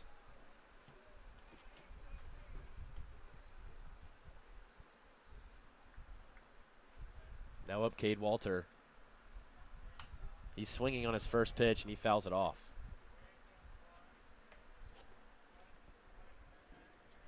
Walter has 2 RBIs tonight on 1 hit.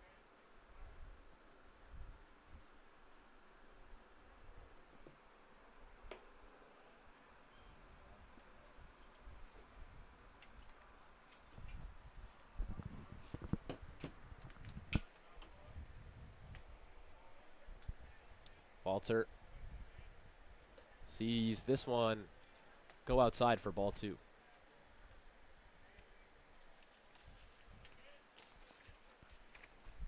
Murphy trying to get 2 more outs. This one hit softly to Prell, and that was the third out of the inning. So Murphy's debut, he gives up 4 in the top of the 5th. 10-3 is the ball game. But there's the third out of the inning. We'll head to the bottom of the 5th after a word from our sponsors. 4 runs on no hits, 1 error, and 1 runner left on base. Ben Norkin of Ben Norkin Architecture at 7204 Trescott Avenue in Tacoma Park, Maryland helps people turn their dreams into their new forever home. Whether it's a renovation, addition, or a new home, Ben will assist you in picking colors and finishes. He'll explain building codes, zoning requirements, and materials that stress energy efficiency. Ben Norkin of Ben Norkin Architecture at 7204 Trescott Ave in Tacoma Park, Maryland, a proud supporter of your Silver Spring Tacoma Thunderbolts.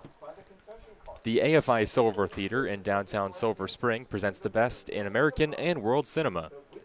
They show classic American mysteries from the black and white era, as well as the most modern digital content from around the world.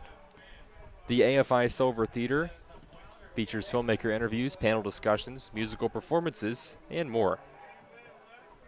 The AFI Silver Theater at 8633 Colesville Road in Silver Spring, a proud supporter of your Silver Spring Tacoma Thunderbolts. Bringing things back here in the bottom of the 5th. And it's a tough outlook here for the T-Bolts. They had trimmed the lead to 2 after their 3-run second inning, all 3 of those runs coming on a bases-clearing double with 2 outs from Idem Pro. It was 5-3 at that point, but since then the Cropdusters do what they always do, which is just creep back in and put a few more runs on the board. Before you know it, the lead is ballooned to 7. And what makes the outlook even more grim is that Austin Weiss retakes the hill for the Cropdusters. The left-hander worked a clean bottom of the 4th, facing 1 over the minimum on a 2-out hit by pitch that just barely grazed Idem Prell. 2, 3, and 4 due up to face off against the Maryland Terrapin. Matthew Kim starting things off, followed up by Sturdivant and Camacho. Kim has popped out twice in the infield, takes a fastball downstairs for ball number 1. They're going to have to hope that that's a recurring theme. There was a little bit of it was tough for him to locate early in that inning. Still got out of the inning, no problem, but Thunderbolt's going to have to hope that he's having a hard time locating the rest of this game. There's ball 2.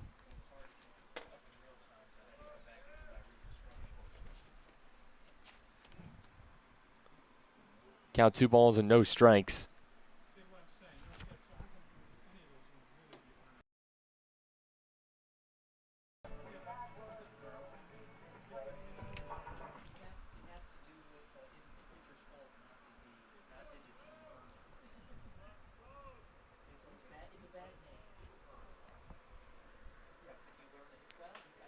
The 2-1 fastball is roped down the right side, but foul.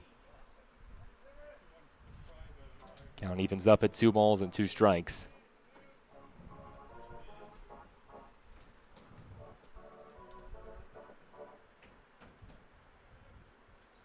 Nobody out, bottom of the 5th. 7-run Cropduster lead. With a loss, the T-Bolts will be the first in the league to lose 20 games.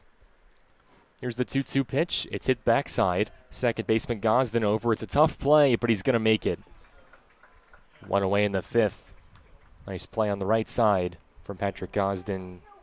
Moving about 30 feet to his left to retire Matthew Kim. Designated hitter number 4, Caleb Sturdivant.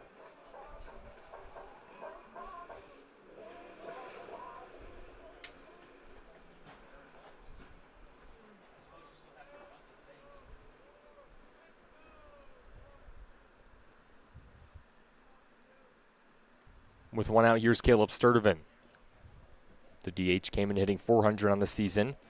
Over 2 today. Ground out to second, ground out to short. A ball and no strikes against the Millersville Marauder. Sturdivant didn't start in Millersville, played his first season at Pitt, Division I program in the ACC. Played a decent amount, too. Played about 20 games. Started a handful as a true freshman. Then his journey took him up to Millersville where he has settled and played the last couple of years with the Marauders, solid Division II. 1-1 Sturdivant comes up empty.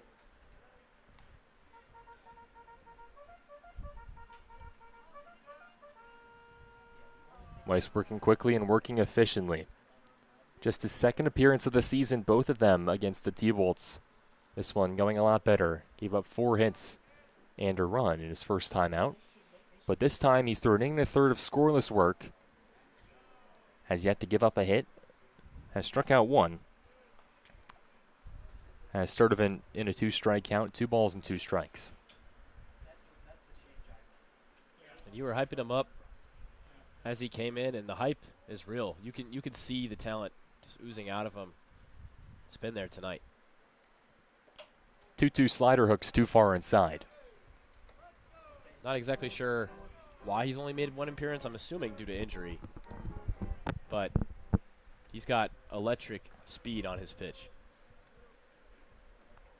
Here's a full count pitch with 1 out. Fastball is a called strike 3. Sturdivant's not a fan, but Weiss dots the low inning corner at 91 to freeze the 3-hitter Sturdivant. The only knock on Weiss is his command. He's walked a lot, and he's left too much out over the plate. But when his command is on, which is a good amount of the time, he's about as unhittable as it gets, certainly in the Ripken League. He was getting looked at out of high school for the MLB draft before foregoing that opportunity and heading to Maryland. Camacho swings and misses on a half swing. In high school, Weiss pretty much checked every box as to the events that he did. Went to the area codes, perfect game, All-American. He was a part of the Team USA national team for under 18. Represented the United States best high schoolers. And then the Maryland Terrapins got him. He struggled in general in the season. I guess relatively he was pretty good, but ERA over 7. The command was the big issue there. Certainly showed flashes, Weiss did. 2 balls and 1 strike against Camacho. In his first collegiate outing ever, Weiss worked a scoreless inning against the #1 team in the country, the UCLA Bruins, at UCLA, striking out 2 in his 1 frame of work. Sam swings and misses, and the count's even at 2 balls and 2 strikes.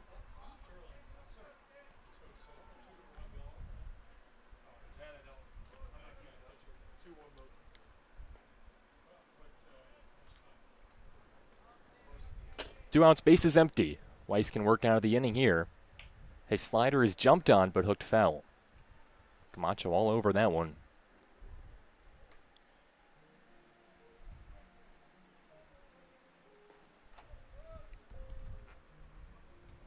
Count staying even. Second arm out of Olney's bullpen. A team that leads this league in a lot of major pitching categories, including earned run average, sitting around 5.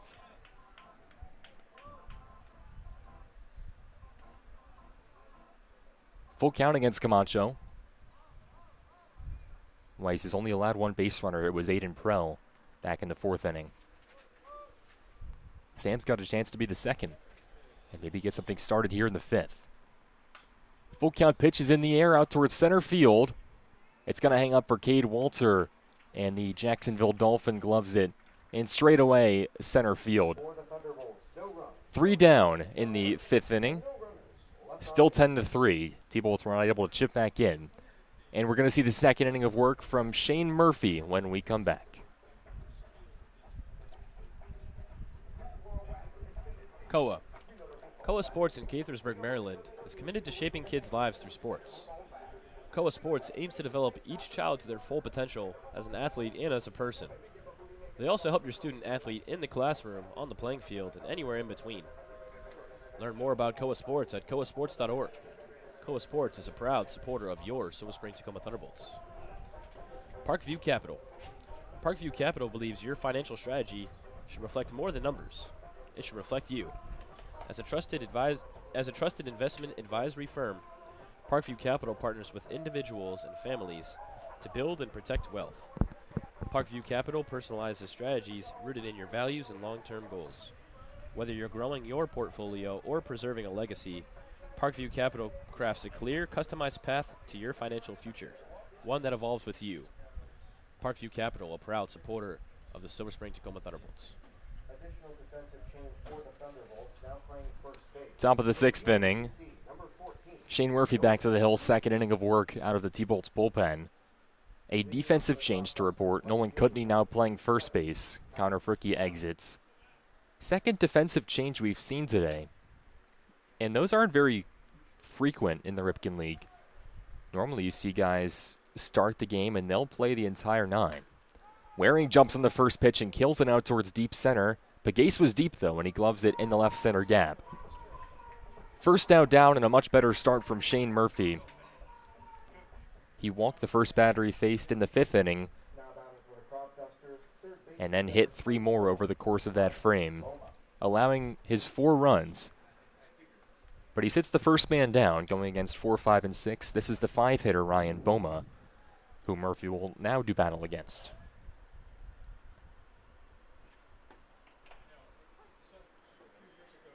Called strike 1 against the Frostburg State Bobcat.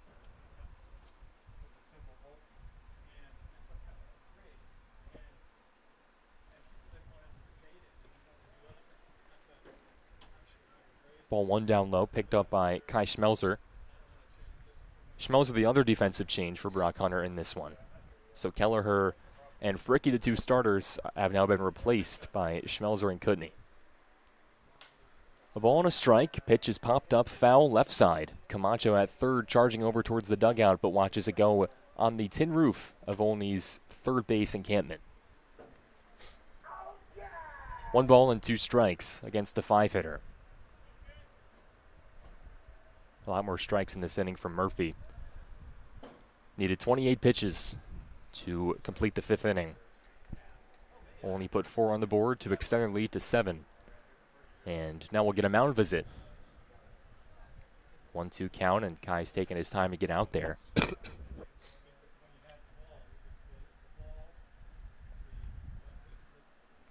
Yeah, the biggest thing here is just to try not to get a man on base.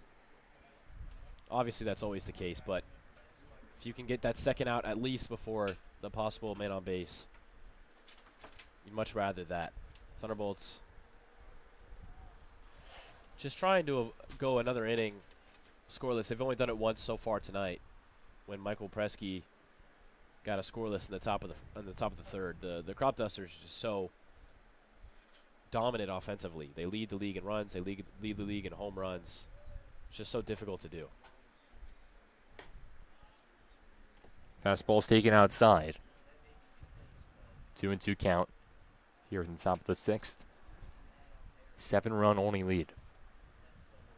Murphy wastes no time, and Boma jumps on it. Dumps it in center field, falling in front of Pegues.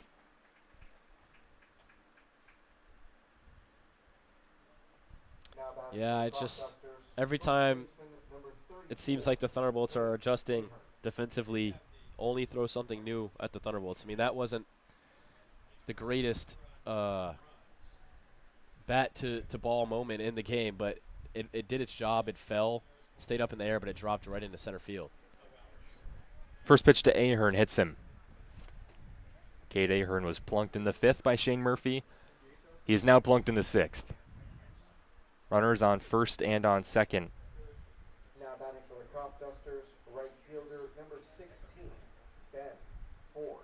There are evidently some more defensive changes for the T-Bolts. Everything's changing. The outfield is now different. I know it's not Gabe Pegues who made that play in center field. That's now Griffin Puval.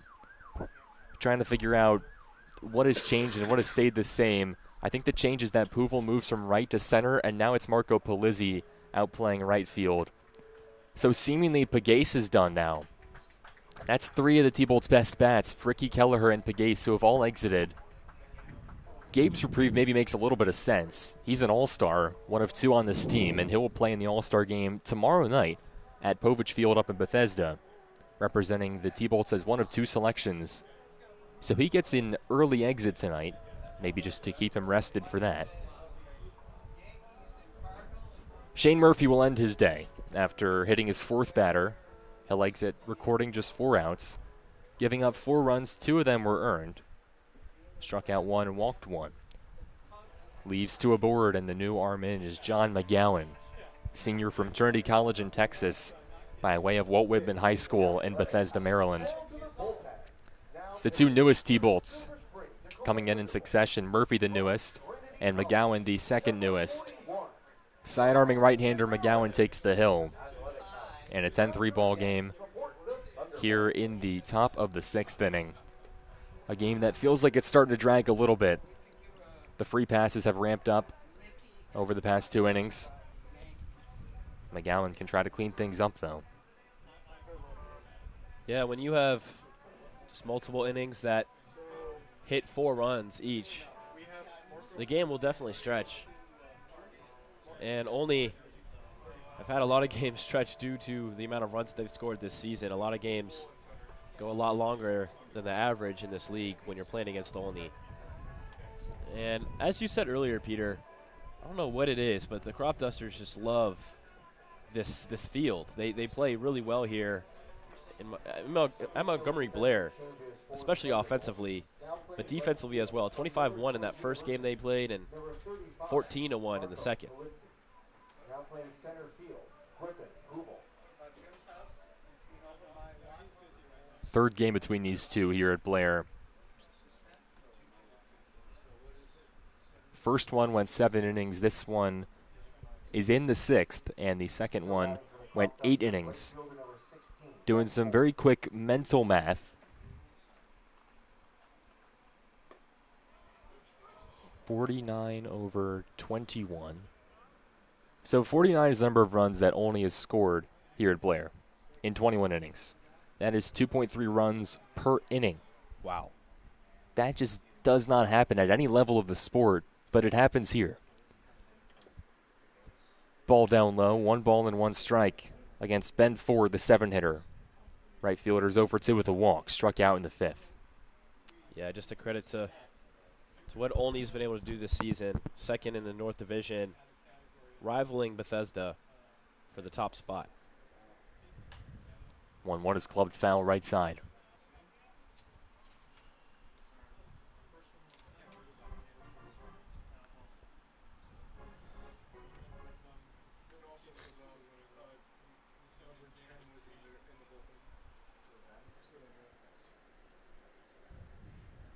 Here's McGowan's 1-2. His slider just misses. 2 balls and 2 strikes against the right-handed bat Ben Ford.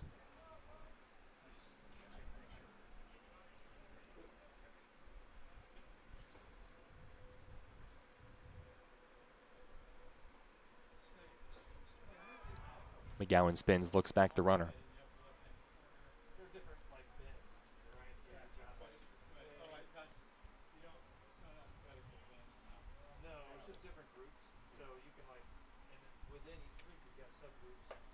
Two slider is cut on and missed.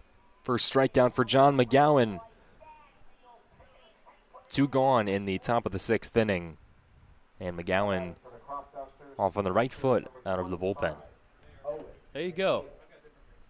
It's a big-time swing and a miss, and the Thunderbolts just need some momentum defensively. Strikeout is one of the best ways to do it, either that or a double play. 2 outs on the board.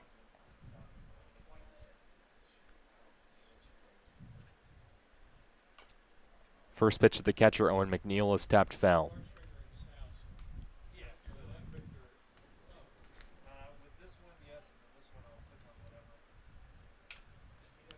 Skies dark in Montgomery County. 2 outs, 2 on, top of the 6th. McGowan's off speed misses outside.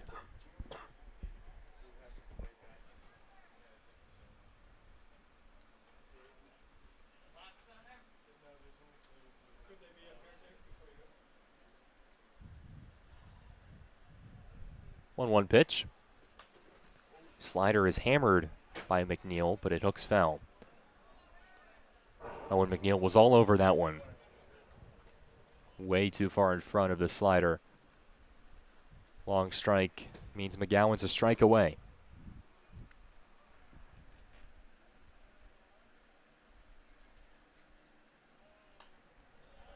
Fouled off.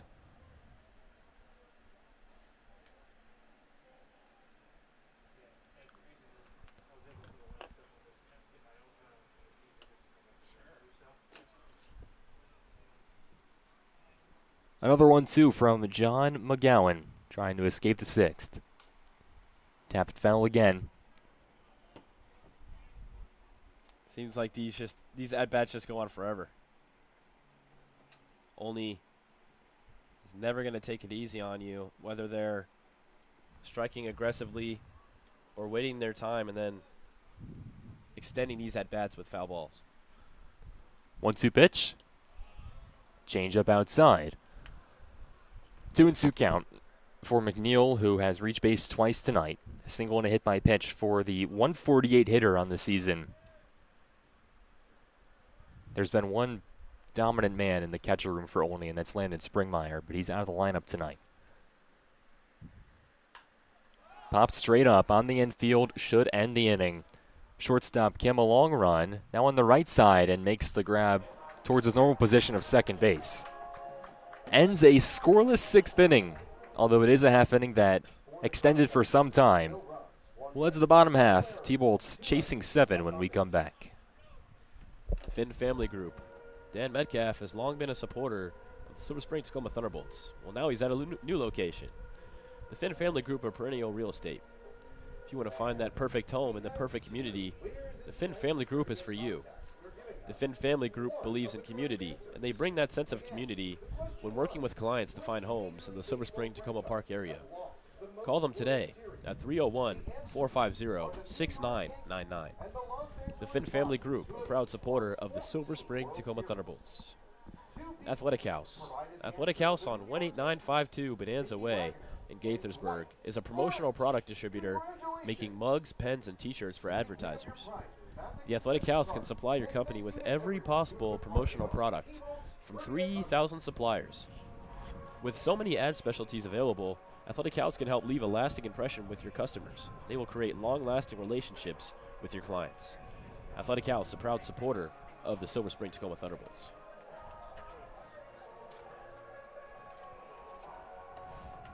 And here we are again in the bottom of the sixth inning. 10-3 Cropdusters doing what they've done all season, which is dominate the Silver Spring Tacoma Thunderbolts. Came in with a run differential of plus 47 in these teams' matchups on the season.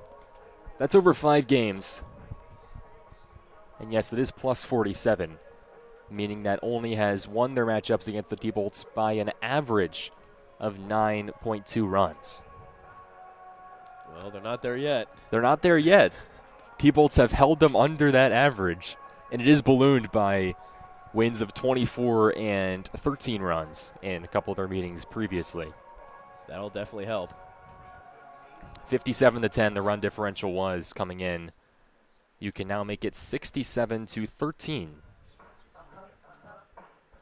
So I guess if you look at it that way, it hasn't been that bad of a night. Keeping the Cropdusters limited in that department. Well, outside of that top of the first inning, if there was 2 outs with the bases loaded, if they were able to get out of that mix and score 3 runs, we might have seen a different ball game, but the Cropdusters just take advantage of all of their opportunities. Here's Kai Schmelzer hitting for the first time in this game. Catcher takes over in relief of Mason Kelleher. The starter walked twice, but exited in the 5th inning defensively. And so this is Kai's first at-bat of the game. Takes ball too high from Austin Weiss, who goes back to the hill for his 3rd inning of work. Weiss didn't really go too deep in his Maryland season, never went longer than 2 innings. And in his 1 outing this season, went an inning in the 3rd. But he is someone that would like to be built up and can project as either a reliever or a starter. So we'll try to extend his outing here, get experience in a long relief role. He has thrown 32 pitches in his outing through 2 scoreless innings. There's called strike 3 on Kai Schmelzer. Third strikeout for Weiss, 1 gone in the 6th. Well, seemed like the right call, but it definitely came with some suspense as that strike 3 call was a little delayed, and Schmelzer had a little word or two with the ref, with the umpire. I think just discussing that, but 1 out down. Weiss back to what he does best, 3rd strikeout on the day. Griffin Puval, the man at the plate, takes a strike at the top of the zone. Puval from Ryder, up in New Jersey. He's hitting .302 in his 2nd year with the Thunderbolts, playing in his 16th game. He has hits in his last 7, trying to extend it to 8. His hit list today with a flyout and a strikeout. He's been swinging a scorching stick. Over his last 3 games, he's 7 for 12, including 5 hits over his last 2, and a homer on Friday night. Gets a piece to stay alive, keeping things at 0-2. Yeah, it seemed like he was going to take that one, but then it was like, whoa, this might be strike number 3, and just barely tapped that one. So we'll do another 0-2. The left-hander deals, just misses the zone. Could have been called, but home plate umpire Michael Schmar says it's a ball high. Yeah, I thought he might have had that one, but Griffin Puval didn't swing at it.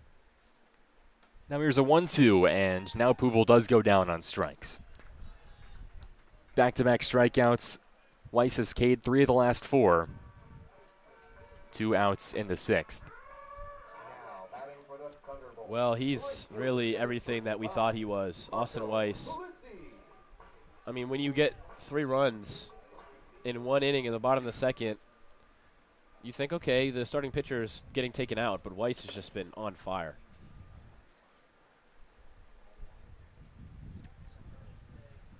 As you mentioned, this Olney team has great starting pitching, great relief pitching as well.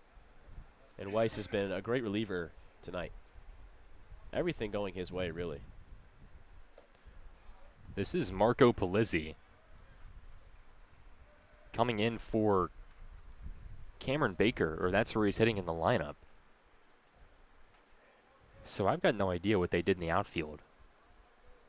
I thought that Polizzi came in to play the field for Baker, or he came in for Pegues, but I guess that's not the case, and now I'm a little bit discombobulated, to be honest with you. Gabe might be in left field. That would iron things out nicely. Yeah, it looks like Gabe is in left field in the order when it comes to looking at the live action score. So that might have been what happened, but, you know, a really good fake out from this Thunderbolts organization. Got all of us leaning.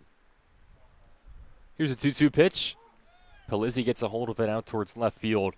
It'll hang up. The question is who wants it, and it's the center fielder, Walter.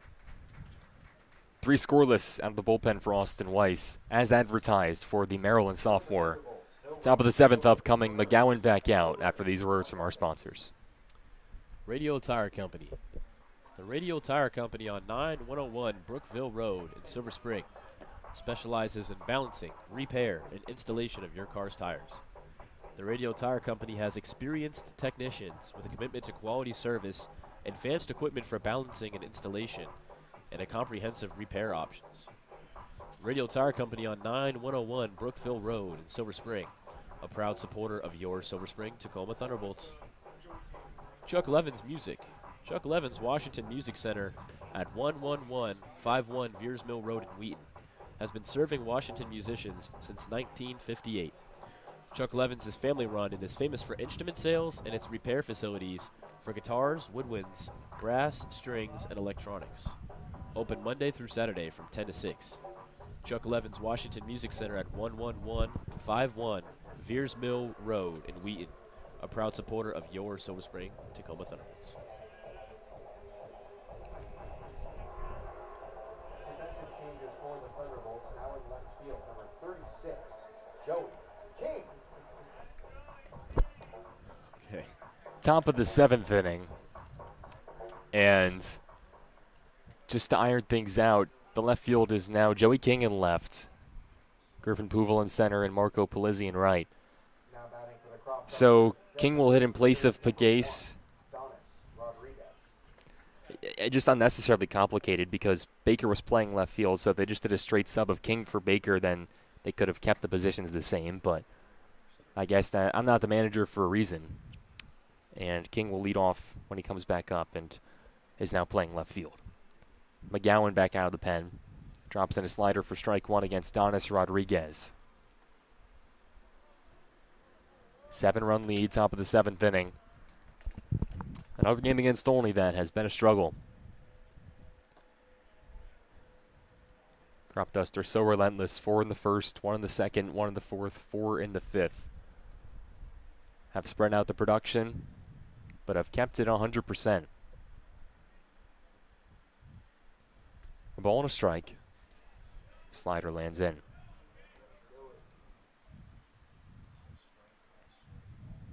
This Cropdusters team, the only team that the Thunderbolts have played more than 3 times that they haven't beaten this year.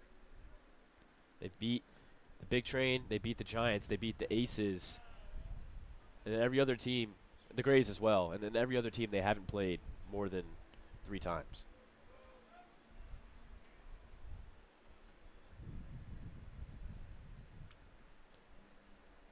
Sixth meeting between these two. Curveball just misses, and Donis Rodriguez stays alive. Count full in the 9-hitter.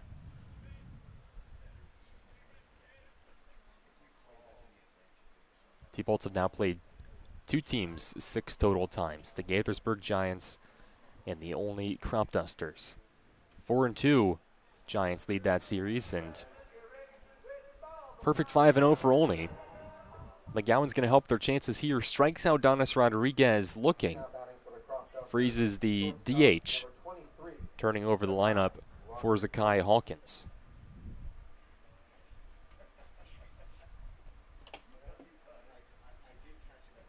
Second strikeout for John McGowan. He's rebounding nicely after he struggled on Monday night against the Gaithersburg Giants.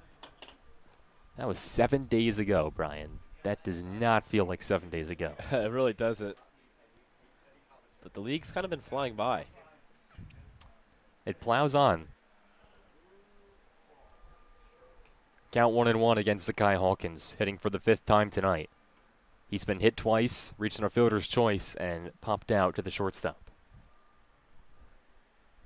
I feel like the season has been, it's like it goes really fast when I'm not here. And then when I'm here, it goes really slow. Not in a bad way, but it just, the games, maybe it's the heat, or maybe it's something about the summer air. We've had rain, so you and I have been down here more times than we have games completed because we sometimes come down and it gets rained out. Ground ball up the middle by Hawkins. There's his first hit of the day. 8th of the game for the Cropdusters, taking a long turn, but going back to first. Hawkins is now 1 for 3 on base for the 4th time today.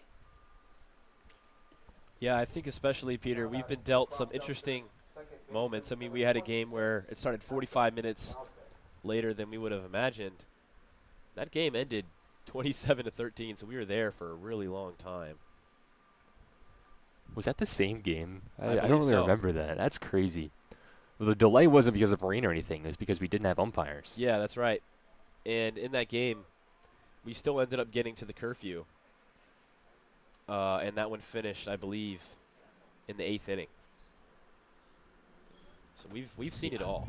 Dude, that was a crazy game. Bethesda won it by 14 runs. Strike one called against Patrick Gosden. Cleanup hitter, or the 2-hitter, excuse me. Had a cleanup effort in the first, I could say that. Solo shot the opposite way to establish things early for Olney. Second batter of the ball game since then is 0 for 3 with nothing leaving the infield. Hawkins liable to run. Called strike 2.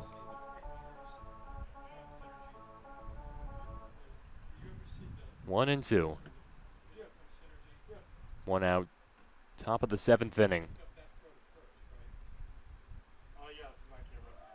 There goes Hawkins. Slider outside. The throw is well high and gets into the outfield. Schmelzer, the replacement catcher, can't do anything to stop Hawkins from going. And he gets the third on a wild throw. Second time he's done that today. Back in the 2nd inning, he stole second, and he was hit by the throw down from Kelleher that allowed him to go to third, and that was scored as an error by Mason Kelleher. It was a pretty good throw, but it just happened to hit the runner. This throw not as close, and so it will likely be an error on Schmelzer, which would be the 3rd of the game for the T-Bolts, and their 2nd from the catcher position. It would be just the 2nd error of the year on Schmelzer. Yeah, Schmelzer really solid defensively at that catcher spot. You don't see that from him often. Especially when it comes to blocking pitches that get away. He does that at a very high clip. Hawkins thought about going home, but he will hold up. 2-2 slider is outside. Every time he's been on third, which has been about 3 times so far tonight, seems like he's like ready to steal home base or something. And I might even believe him at some point. He keeps fooling me. Full count. 1 out. Slider is tapped weakly to short. Kim coming on. He's got no play at home, so goes a ball across his body to first. And retires Patrick Gosden. Makes it 11-3 on an RBI ground out. Well, there's another inning, and another runner comes home for the Cropdusters. Only 2 innings so far they haven't scored in. And as Peter mentioned, in this matchup between these two teams, they've scored about 2 1/3 every inning, and they've added on to that tonight. Almost there. Ball 1 low to the 3-hitter Cade Walter. Mercy rule a bit in question now. 4 runs needed by Olney to reach that threshold of 12-run lead after 7. There's strike 1. McGowan just gave up his first run.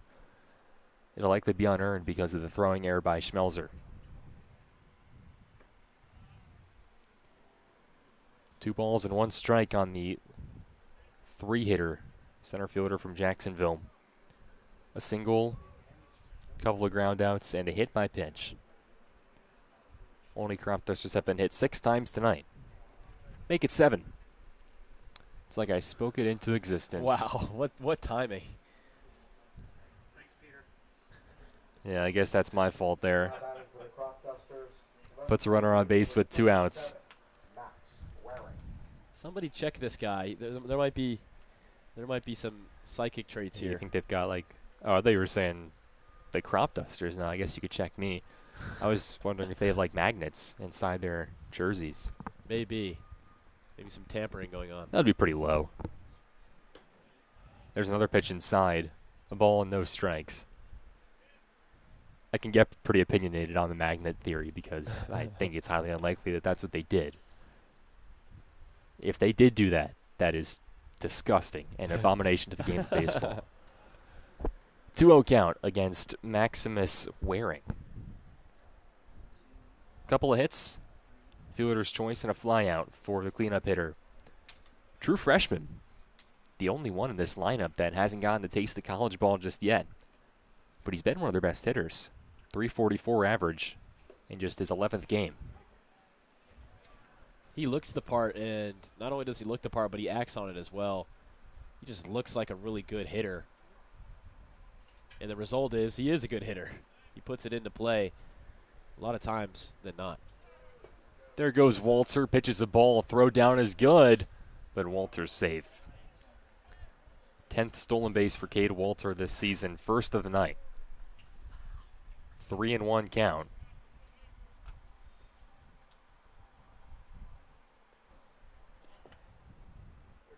Waring singled in the first and second, both to right field. Hitless since then. Only has 8 hits tonight. Waring's the only one with multiple. He walks here. to reach base for the 4th time tonight. There has been one clean inning for T-Bolt pitching. That was the 3rd inning. Michael Presky went 1-2-3, a ground out, an infield fly, and a strikeout of 6, 7, 8 in the order. But other than that, it has been a lot of traffic. A lot of tractors roll around in the fields, I guess you could put it that way. A Cropdusters a tractor, or is it a... I think I've seen them before. Is it like the... Is it on wheels, or is it just the thing that like spins around and dusts crops, I guess? Your guess is as good as mine. I know on their logo they have like an old school plane. Oh, it's a plane. That's what it is. I thought it was a bat. Oh, it is a bat. Oh, that's pretty good. Their logo's a Probably plane, the best logo in the league. an old school plane that has a bat as the body. Yeah, begrudgingly, it probably is the best logo in the league. They can't say that about their home jerseys. I said it. No, we've got pretty strong feelings about the home jerseys of Olney. It's a fun look. It is. It's a fun look.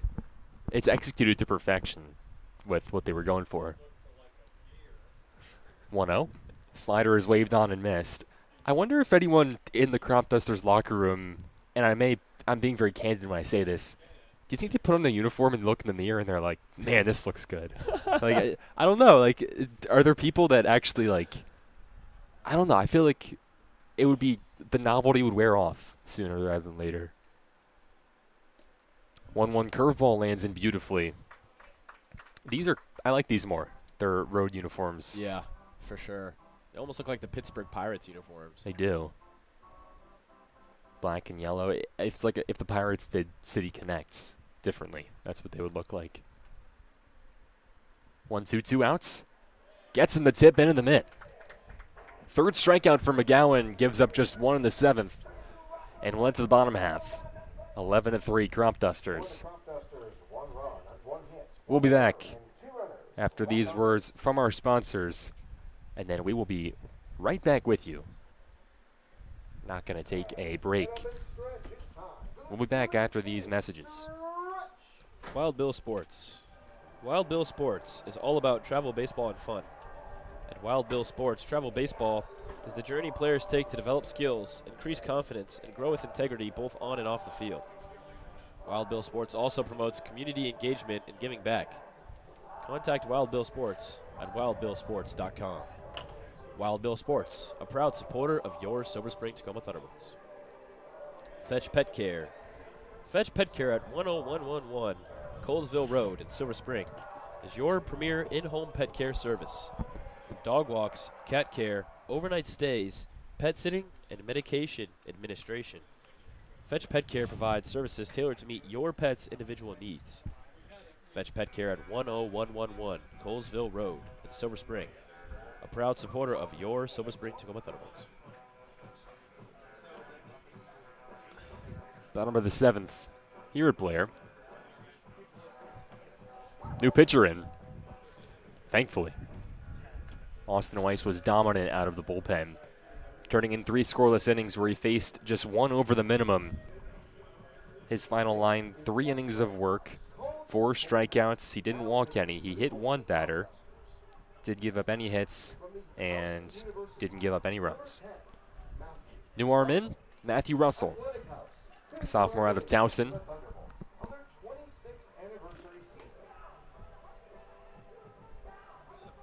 Played his high school ball at Reservoir for the Gators.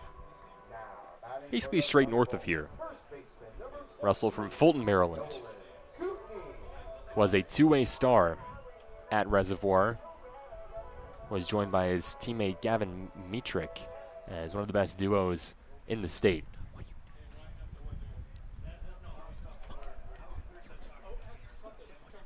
11-3, bottom of the 7th. First pitch from Russell is hammered backside by Cudney, but right at the first baseman Ahern for out number 1. And tragic news has just unfolded on the World Cup front. It's 3-1 Belgium after a pretty horrendous mistake by the United States defense. Yeah. Matt Freese, the goalkeeper for the U.S., tried to take matters into his own hands and lost the ball right in front of a Belgian defender. Or attacker, I mean. Yeah, not sure what he's doing there, to be completely frank with you. Seeing a replay now. Here is Aiden Brell rounding out the 9 of the T-Bolts. Doubled in the second to score all 3 Thunderbolt runs. That was the last time the T-Bolts scored. They've only recorded 1 hit since then. A single in the third from Sam Camacho. Just 3 hits tonight. It's been that kind of night. 8-run deficit. Russell in a 1-1 count against Brell. Hammer curveball bounces.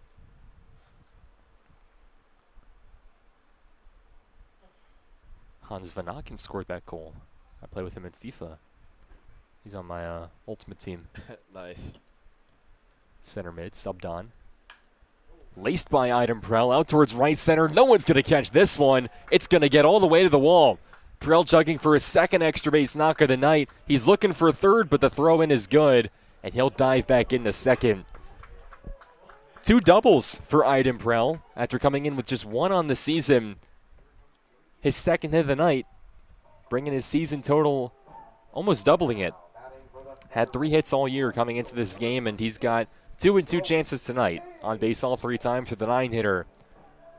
Pretty flawless night for Aiden Prell, amongst a lot of other things around him, but he's done his part, and he got into that one. Well, shout out to Brock Hunter for just continuing to get Aiden Prell some minutes, some playing time, and he's played really well. Minutes, not different sport than baseball. We don't do minutes here, but giving him more opportunities at bat. He's taking advantage of that tonight. This is Joey King, the leadoff hitter, replacing Gabe Pagase. The All-Star ends his night going 0 for 3 with a pair of strikeouts. He's now preparing fully for the All-Star game tomorrow. There will be a bunch of Major League scouts at that game at Povich. King, someone that we didn't even realize was in the game for about an inning. He subbed in left field in a whole host of defensive changes that behooved us, but we now know what's going on. First AB for the utility man from St. Olaf. A ball and 2 strikes. King has a counterpart on the other side. Cannon Kriefel, reserve first baseman for the Cropdusters, also at St. Olaf's, and was his high school teammate at Winston Churchill. 1 away, runner on second. T-Bolts down by 8 runs. Here's a 1-1 pitch. Slider is blocked well by McNeil, but it's not well enough. Prell skates into third base. And King's got a chance to bring home the first run since the second inning.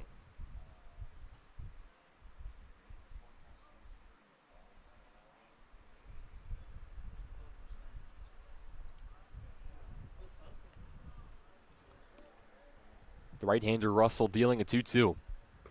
Fastball high.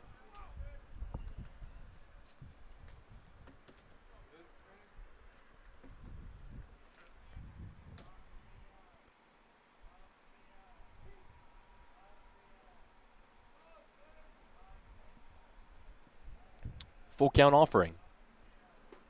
Got him swinging. First strikeout for Russell. 6th of the day for Cropduster pitching. 2 go on the 7th. I just want to see from the Thunderbolts some momentum going into the All-Star break. All-Star break happens tomorrow for the Thunderbolts. At this point, going to be tough to see a win out of this game, but if you can just get a couple of runs to end this game, would be a huge plus going forward. First pitch swinging for Matthew Kim. Chops it backside, and he grounds out to second for the second straight at bat. 1-out double is stranded. T-Bolts don't score. Still scoreless since the second inning for Silver Spring. Heading to the 8th, where the T-Bolts will head back to the hill and only coming back to the plate after these words from our sponsors. Tacoma Torch. The Tacoma Torch, founded in 2019, brings laughter and a sense of fun to residents in Tacoma Park and the DMV. The Tacoma Torch Features satirical articles about the region that those with a sense of humor can appreciate. Send a headline or idea their way to tacomatorch@gmail.com and watch what they do with it. The Tacoma Torch is on the web at tacomatorch.com. Tacoma Torch, a proud supporter of your Silver Spring Tacoma Thunderbolts. Nando Peri Peri Chicken. Nando's Peri Peri Chicken on 924 Ellsworth Drive in Silver Spring. It's the best chicken in the world because it uses peri peri sauce. From chicken on the bone to wraps and sandwiches, along with salads and veggie options, Nando's is your choice for great food. Nando's Peri Peri Chicken, a proud supporter of your Silver Spring Tacoma Thunderbolts. Top of the 8th, Matthew Calabrese enters in relief. Right-hander out of Frederick Community College. Comes in his team down 8 runs. 4th pitcher of the day for Silver Spring. Calabrese walking out to the Circle of Life. I haven't heard that one before. I mean, I've heard it before, but as a walkout song, yeah. I don't really know. I don't know what that gets you in the mood to do if you're a pitcher. Does that get you hyped and you want to just strike out everyone you see, or does it get you peaceful and you just slow down your motion and get in a rhythm? I don't know what the goal of that is. I don't know. Maybe it's more of like a childhood memory thing, and that's his way of realizing. I don't know. This is a complete reach, but maybe it's like reminding himself of baseball just being a game and where he. I don't know. I don't know what I'm talking about. Life goes on, I guess. Yeah, like at the end of the day, you're just out there having fun, like your childhood. I don't know. Lion King, good movie. Well, and to be frank, it's a little bit tough to get in as of a competitive mindset when you're down 8 runs in the 8th inning. I guess we'll see what Calabrese is in the mood to do. He goes against 6, 7, 8. Cade Ahern, Ben Ford, Owen McNeil. Ahern 0 for 2, but has been hit by a pitch in his last 2 times to the plate.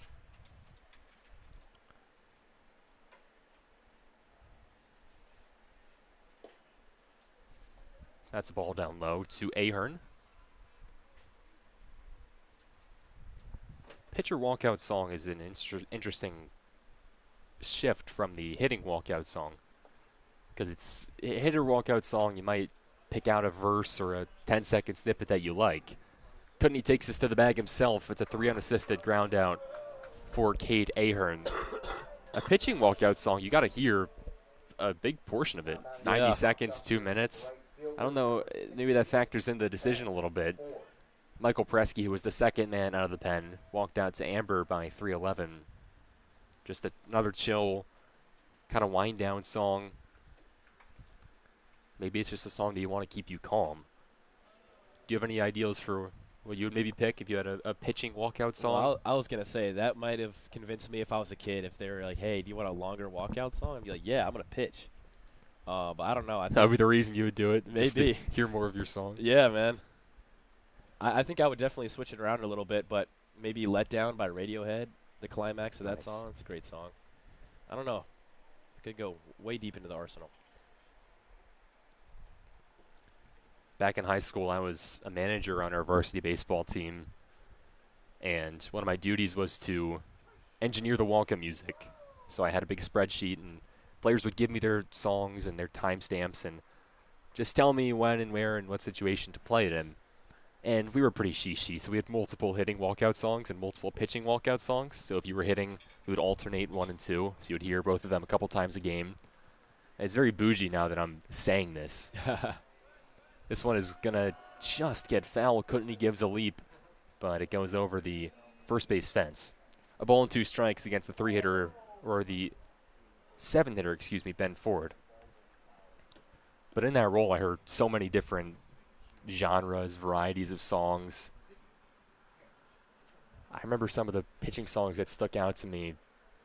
There's Simple Man by Leonard Skinner, a song that has a nice build-up, and this is just one of those chill songs. Some more modern stuff. The same guy changed it from Simple Man to Already by Kodak Black. Nice. Which is a much Huge different vibe. Yeah. I don't know how familiar the watchers at home are with that, but very different vibe from those 2 songs. We had a closer that did Bring Me to Life by Paramore. pretty good. Always love some Paramore. Yeah, it's a good pump-up song for a closer. You know, like, do a light show to that. We had a former Thunderbolt on our team. Fans from last year might remember Nathan Rodriguez, who was a two-way player. He walked out on the mound to Gasolina by Daddy Yankee. Oh, yeah, that's a classic. He tapped into his Dominican heritage. I mean, you can't pitch badly after you walk out to Gasolina. I feel like you're not allowed to. And you got to throw some gas, too. You have to, yeah. The And he velocity's gotta did. be up there. He did. He was running up to 89, 90. He might have grabbed the 91 senior year. Now batting for the Cropdusters. There's a lengthy walk to Ben Ford. Good battle ends in favor of the Cropduster. McNeil stepping up, the catcher, 1 for 3 today with a hit by pitch. So many people would change their walk-up songs throughout the course of the year, whether they weren't doing well or the team was doing well, or I don't know. It's at some point it's like, is it really the walk-up song that is holding you back here? Maybe it's a superstition thing. Yeah. Players in baseball notorious for being superstitious creatures of habit.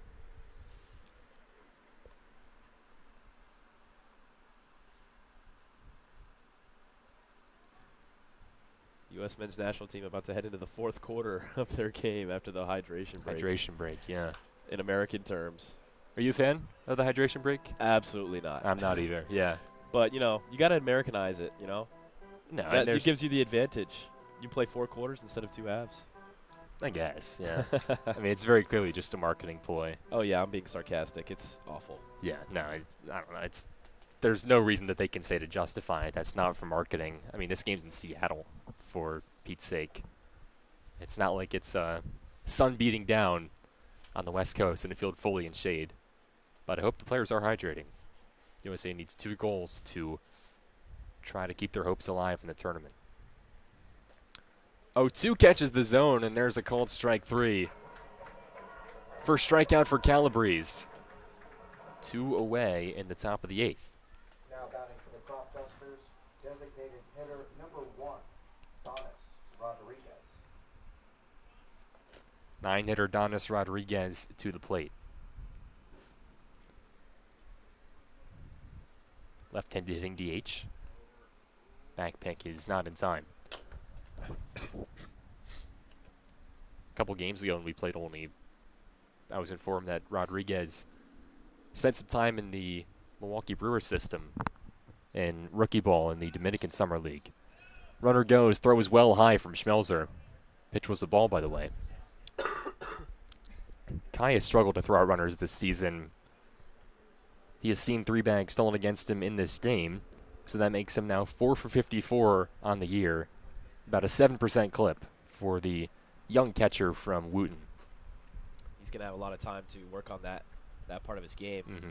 But what I really am impressed with, I said it earlier, he does a great job at blocking pitches that seem like they're bound to get away. The rotation and the footwork is nearly perfect for an incoming freshman.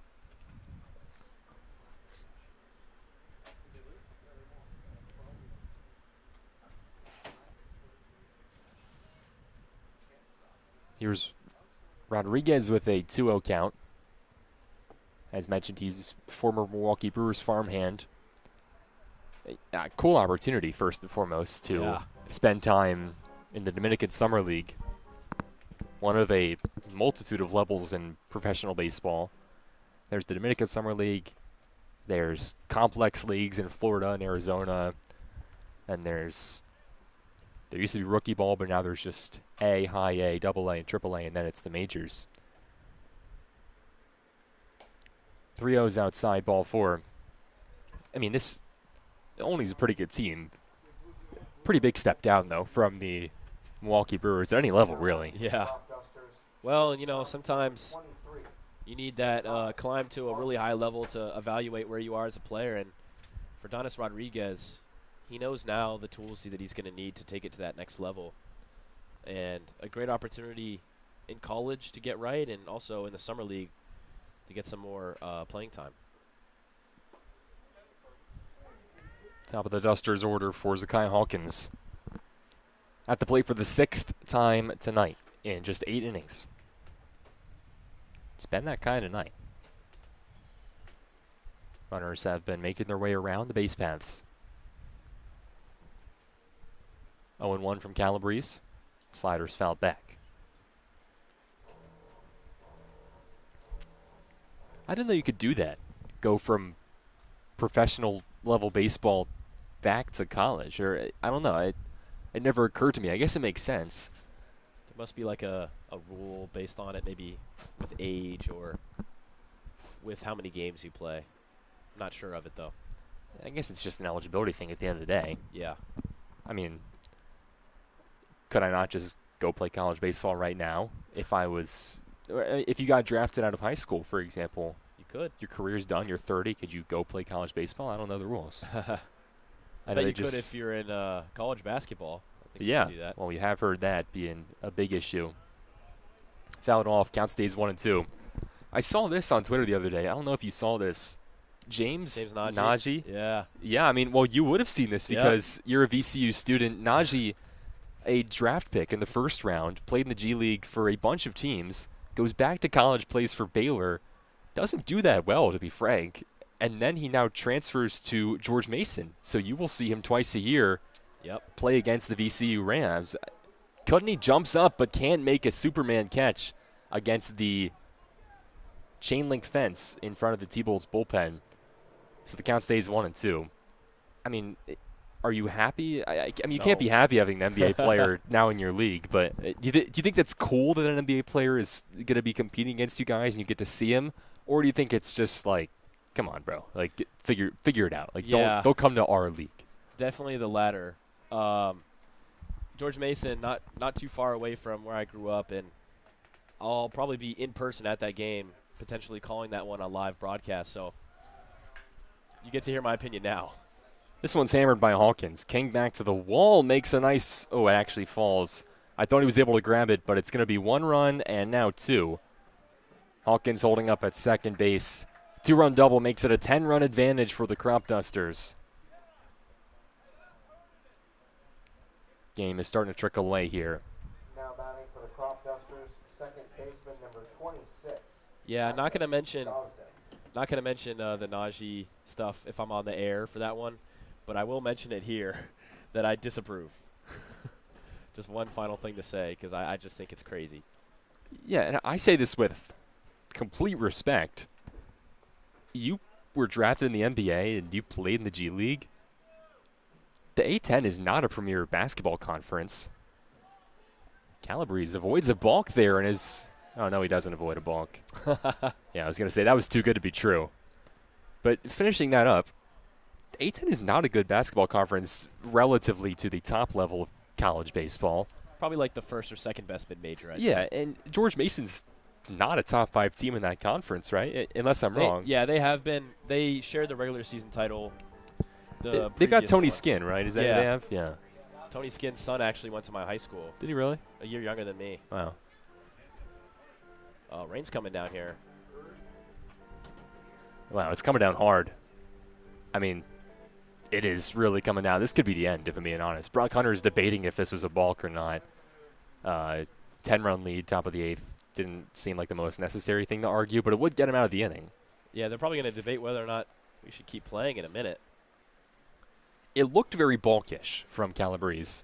It's like in basketball when you have a gather step and it's technically not a travel, but it looks a heck of a lot like one. Right. It's kind of what it felt like. Maybe that was a balk, maybe it wasn't.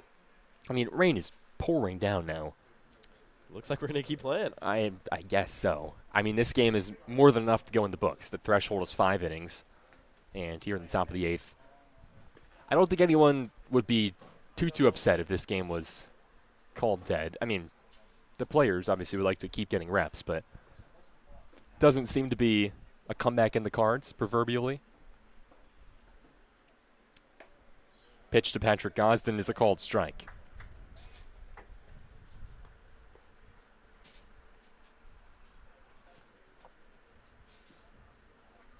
Rain held off for most of the night.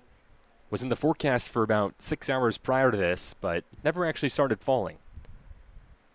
Now it has, and it has certainly played a factor in this game over the last 3 or 4 minutes.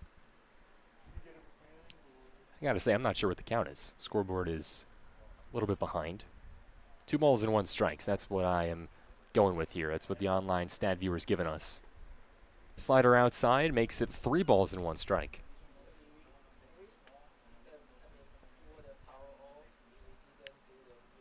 Two away, top of the 8th.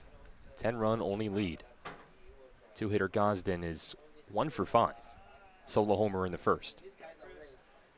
Fastball outside. Ball number 4. Now batting for the Cropdusters, center We play on. number 6. Rain is coming down hard. It's coming down not straight. There's some wind or something else because the rain is probably falling at maybe a 70-degree angle. I like that number. It's going Seems accurate. to the right. I guess there's some wind coming from the left. It's blowing it that way. Thank you for attesting to that angular frequency. I saw you calculate it too with the hands. Thank you guys you, won't yeah. see that on the broadcast, but Well, you know, trigonometry, yeah. that was pretty accurate considering. I was really good at math for like 5 years in elementary school when everyone was good at math. And then I went to a different school and I wasn't that good anymore. Gosden goes to second.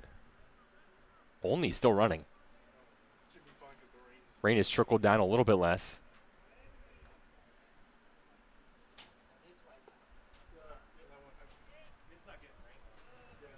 Two over the count. Calabrese is trying to get out of this 8th inning. Already 2 across in the frame for the Olney Cropdusters. Ground ball to short should do it. Gosden impeded Kim, but now Kim makes a strong throw and he got him.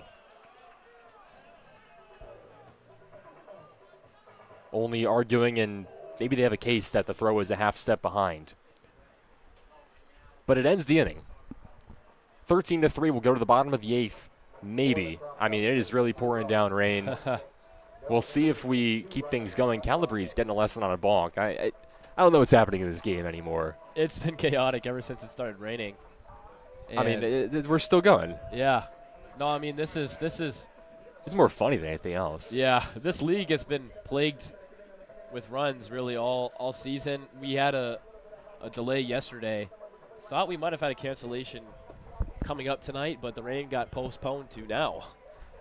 Yeah, right. It got really pushed back. The rain delay was delayed. So, middle of the 8th. 13-3. A lot of confusion here on what's going on. It's a new pitcher in for Olney. I don't know, you want to do an ad read? I mean, we've done them all now. Well, at least a time. What I can do is give you some weather updates. That would be great, actually. As the yeah. Brian Alves, the weatherman. Let's hear about it. So the rain is coming down right now. It will rain for the next hour. We'll see if this one ends up getting canceled or not. But tomorrow, we got a 90% chance of rain. Wednesday, 80% chance. Thursday, 65. Friday, 55. Saturday and Sunday, 55 and 50. So expect a lot of rain coming this week. We don't know how it'll impact the games, but I'm sure we'll see even more of an impact later this week. Yeah, there's not much time left in this season. Last regular season game is scheduled for June or July 20th. That's in 2 weeks from now. Games pretty much every single day until then, at least for the rest of this week. T-Bolts are playing now. They play not tomorrow because of the All-Star game, but they play Wednesday. Only team to have a game that day against Bethesda. Then they play Bethesda the next day on Thursday. Then Friday they're at DC. Saturday they're at South County. And Sunday they're at Gaithersburg. I mean, just a brutal travel stretch in a lot of facets. 5 straight games, excuse me. And you've got 4 of those coming on the road. Povich, a tough place to play, and then 3 straight that are not close. Talbot Field in D.C., South County High School in Virginia, and Criswell Automotive Field up in Gaithersburg. A little bit of this, a little bit of that. Just stretching all around the DMV. Catching D.C., Maryland, and Virginia. First pitch to Caleb Sturdivant is a slider that scoots outside. New pitcher in the game, Brennan Tomhave. Just can't believe this game is still going. The rain is coming down. High and in, and it hits him. Sturdivant leads it off as a leadoff hit batsman here in the 8th. Now, batting for the Thunderbolts, third baseman number 5, Sam Camacho Jr. Cleanup hitter Camacho up to the plate.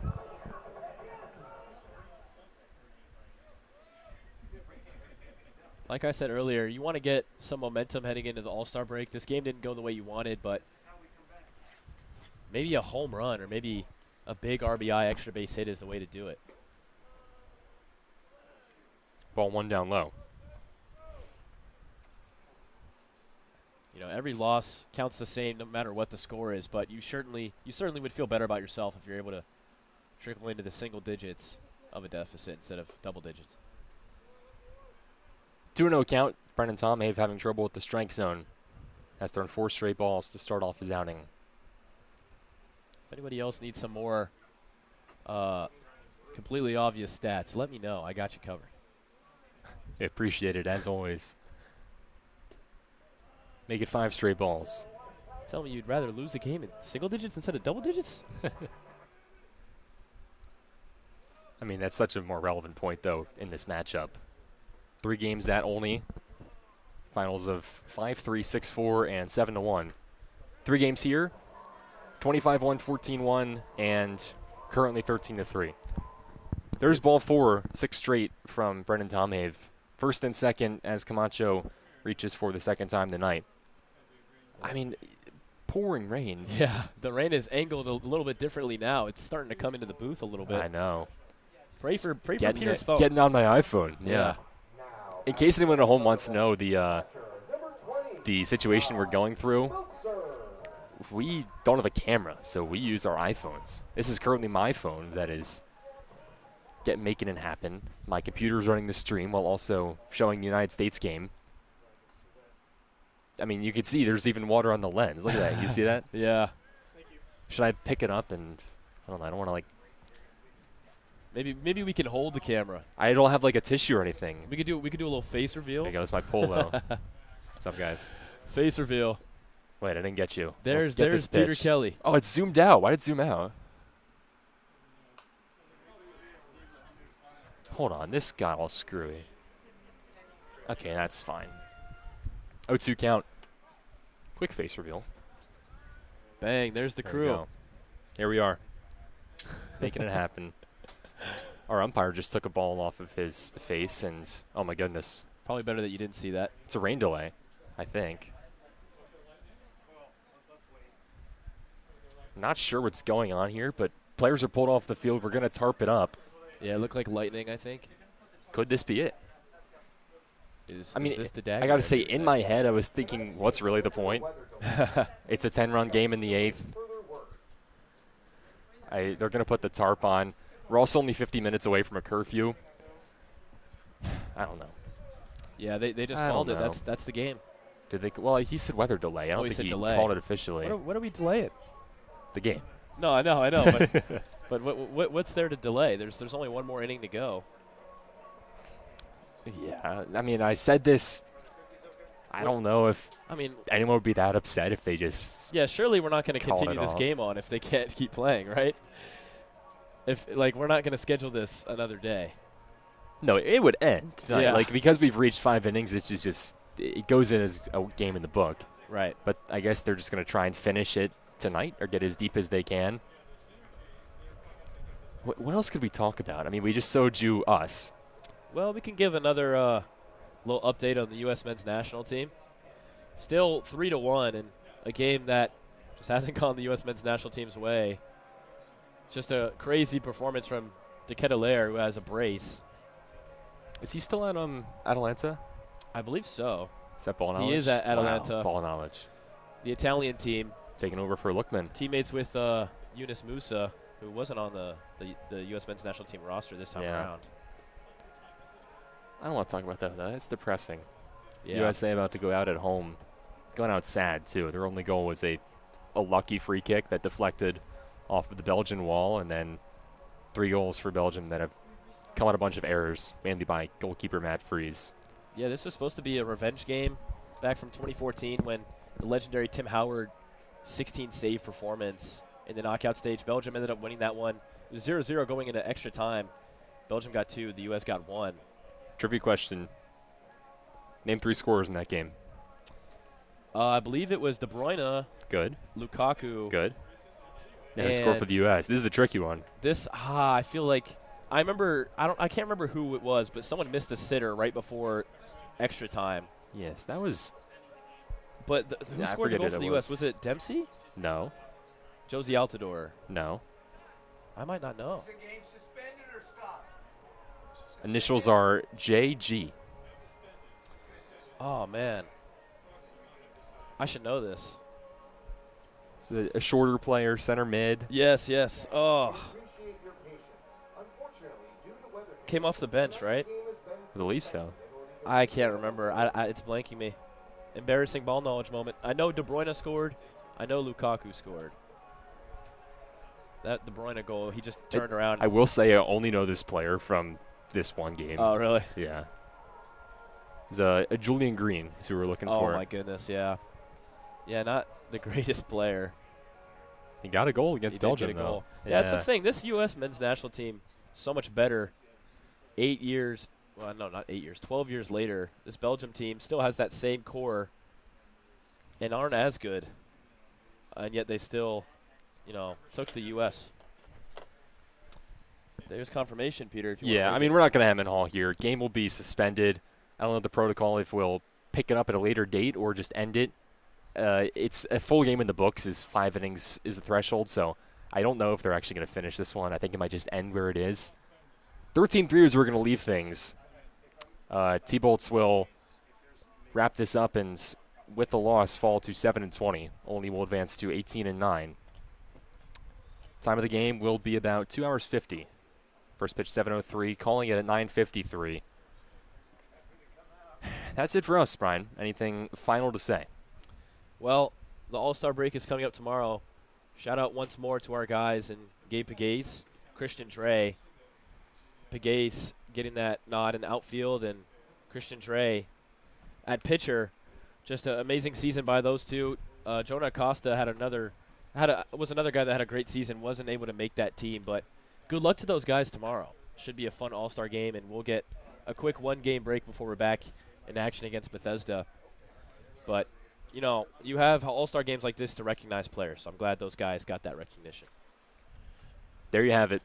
All-Star game tomorrow. We are off, but Gabriel Pegaise and Christian J are not. 7 p.m., the Cal Ripken League All-Stars will tip off against the Valley League All-Stars in a one-off at Shirley Povich Field. We'll be back on the air Wednesday at Povich Field to take on the Big Train for the first time in 2 days. We'll play them again on Thursday. For my partner Brian Alves, social media man / writer Sam Bergstrom, and everyone watching at home, we appreciate you tuning in, kicking it with us on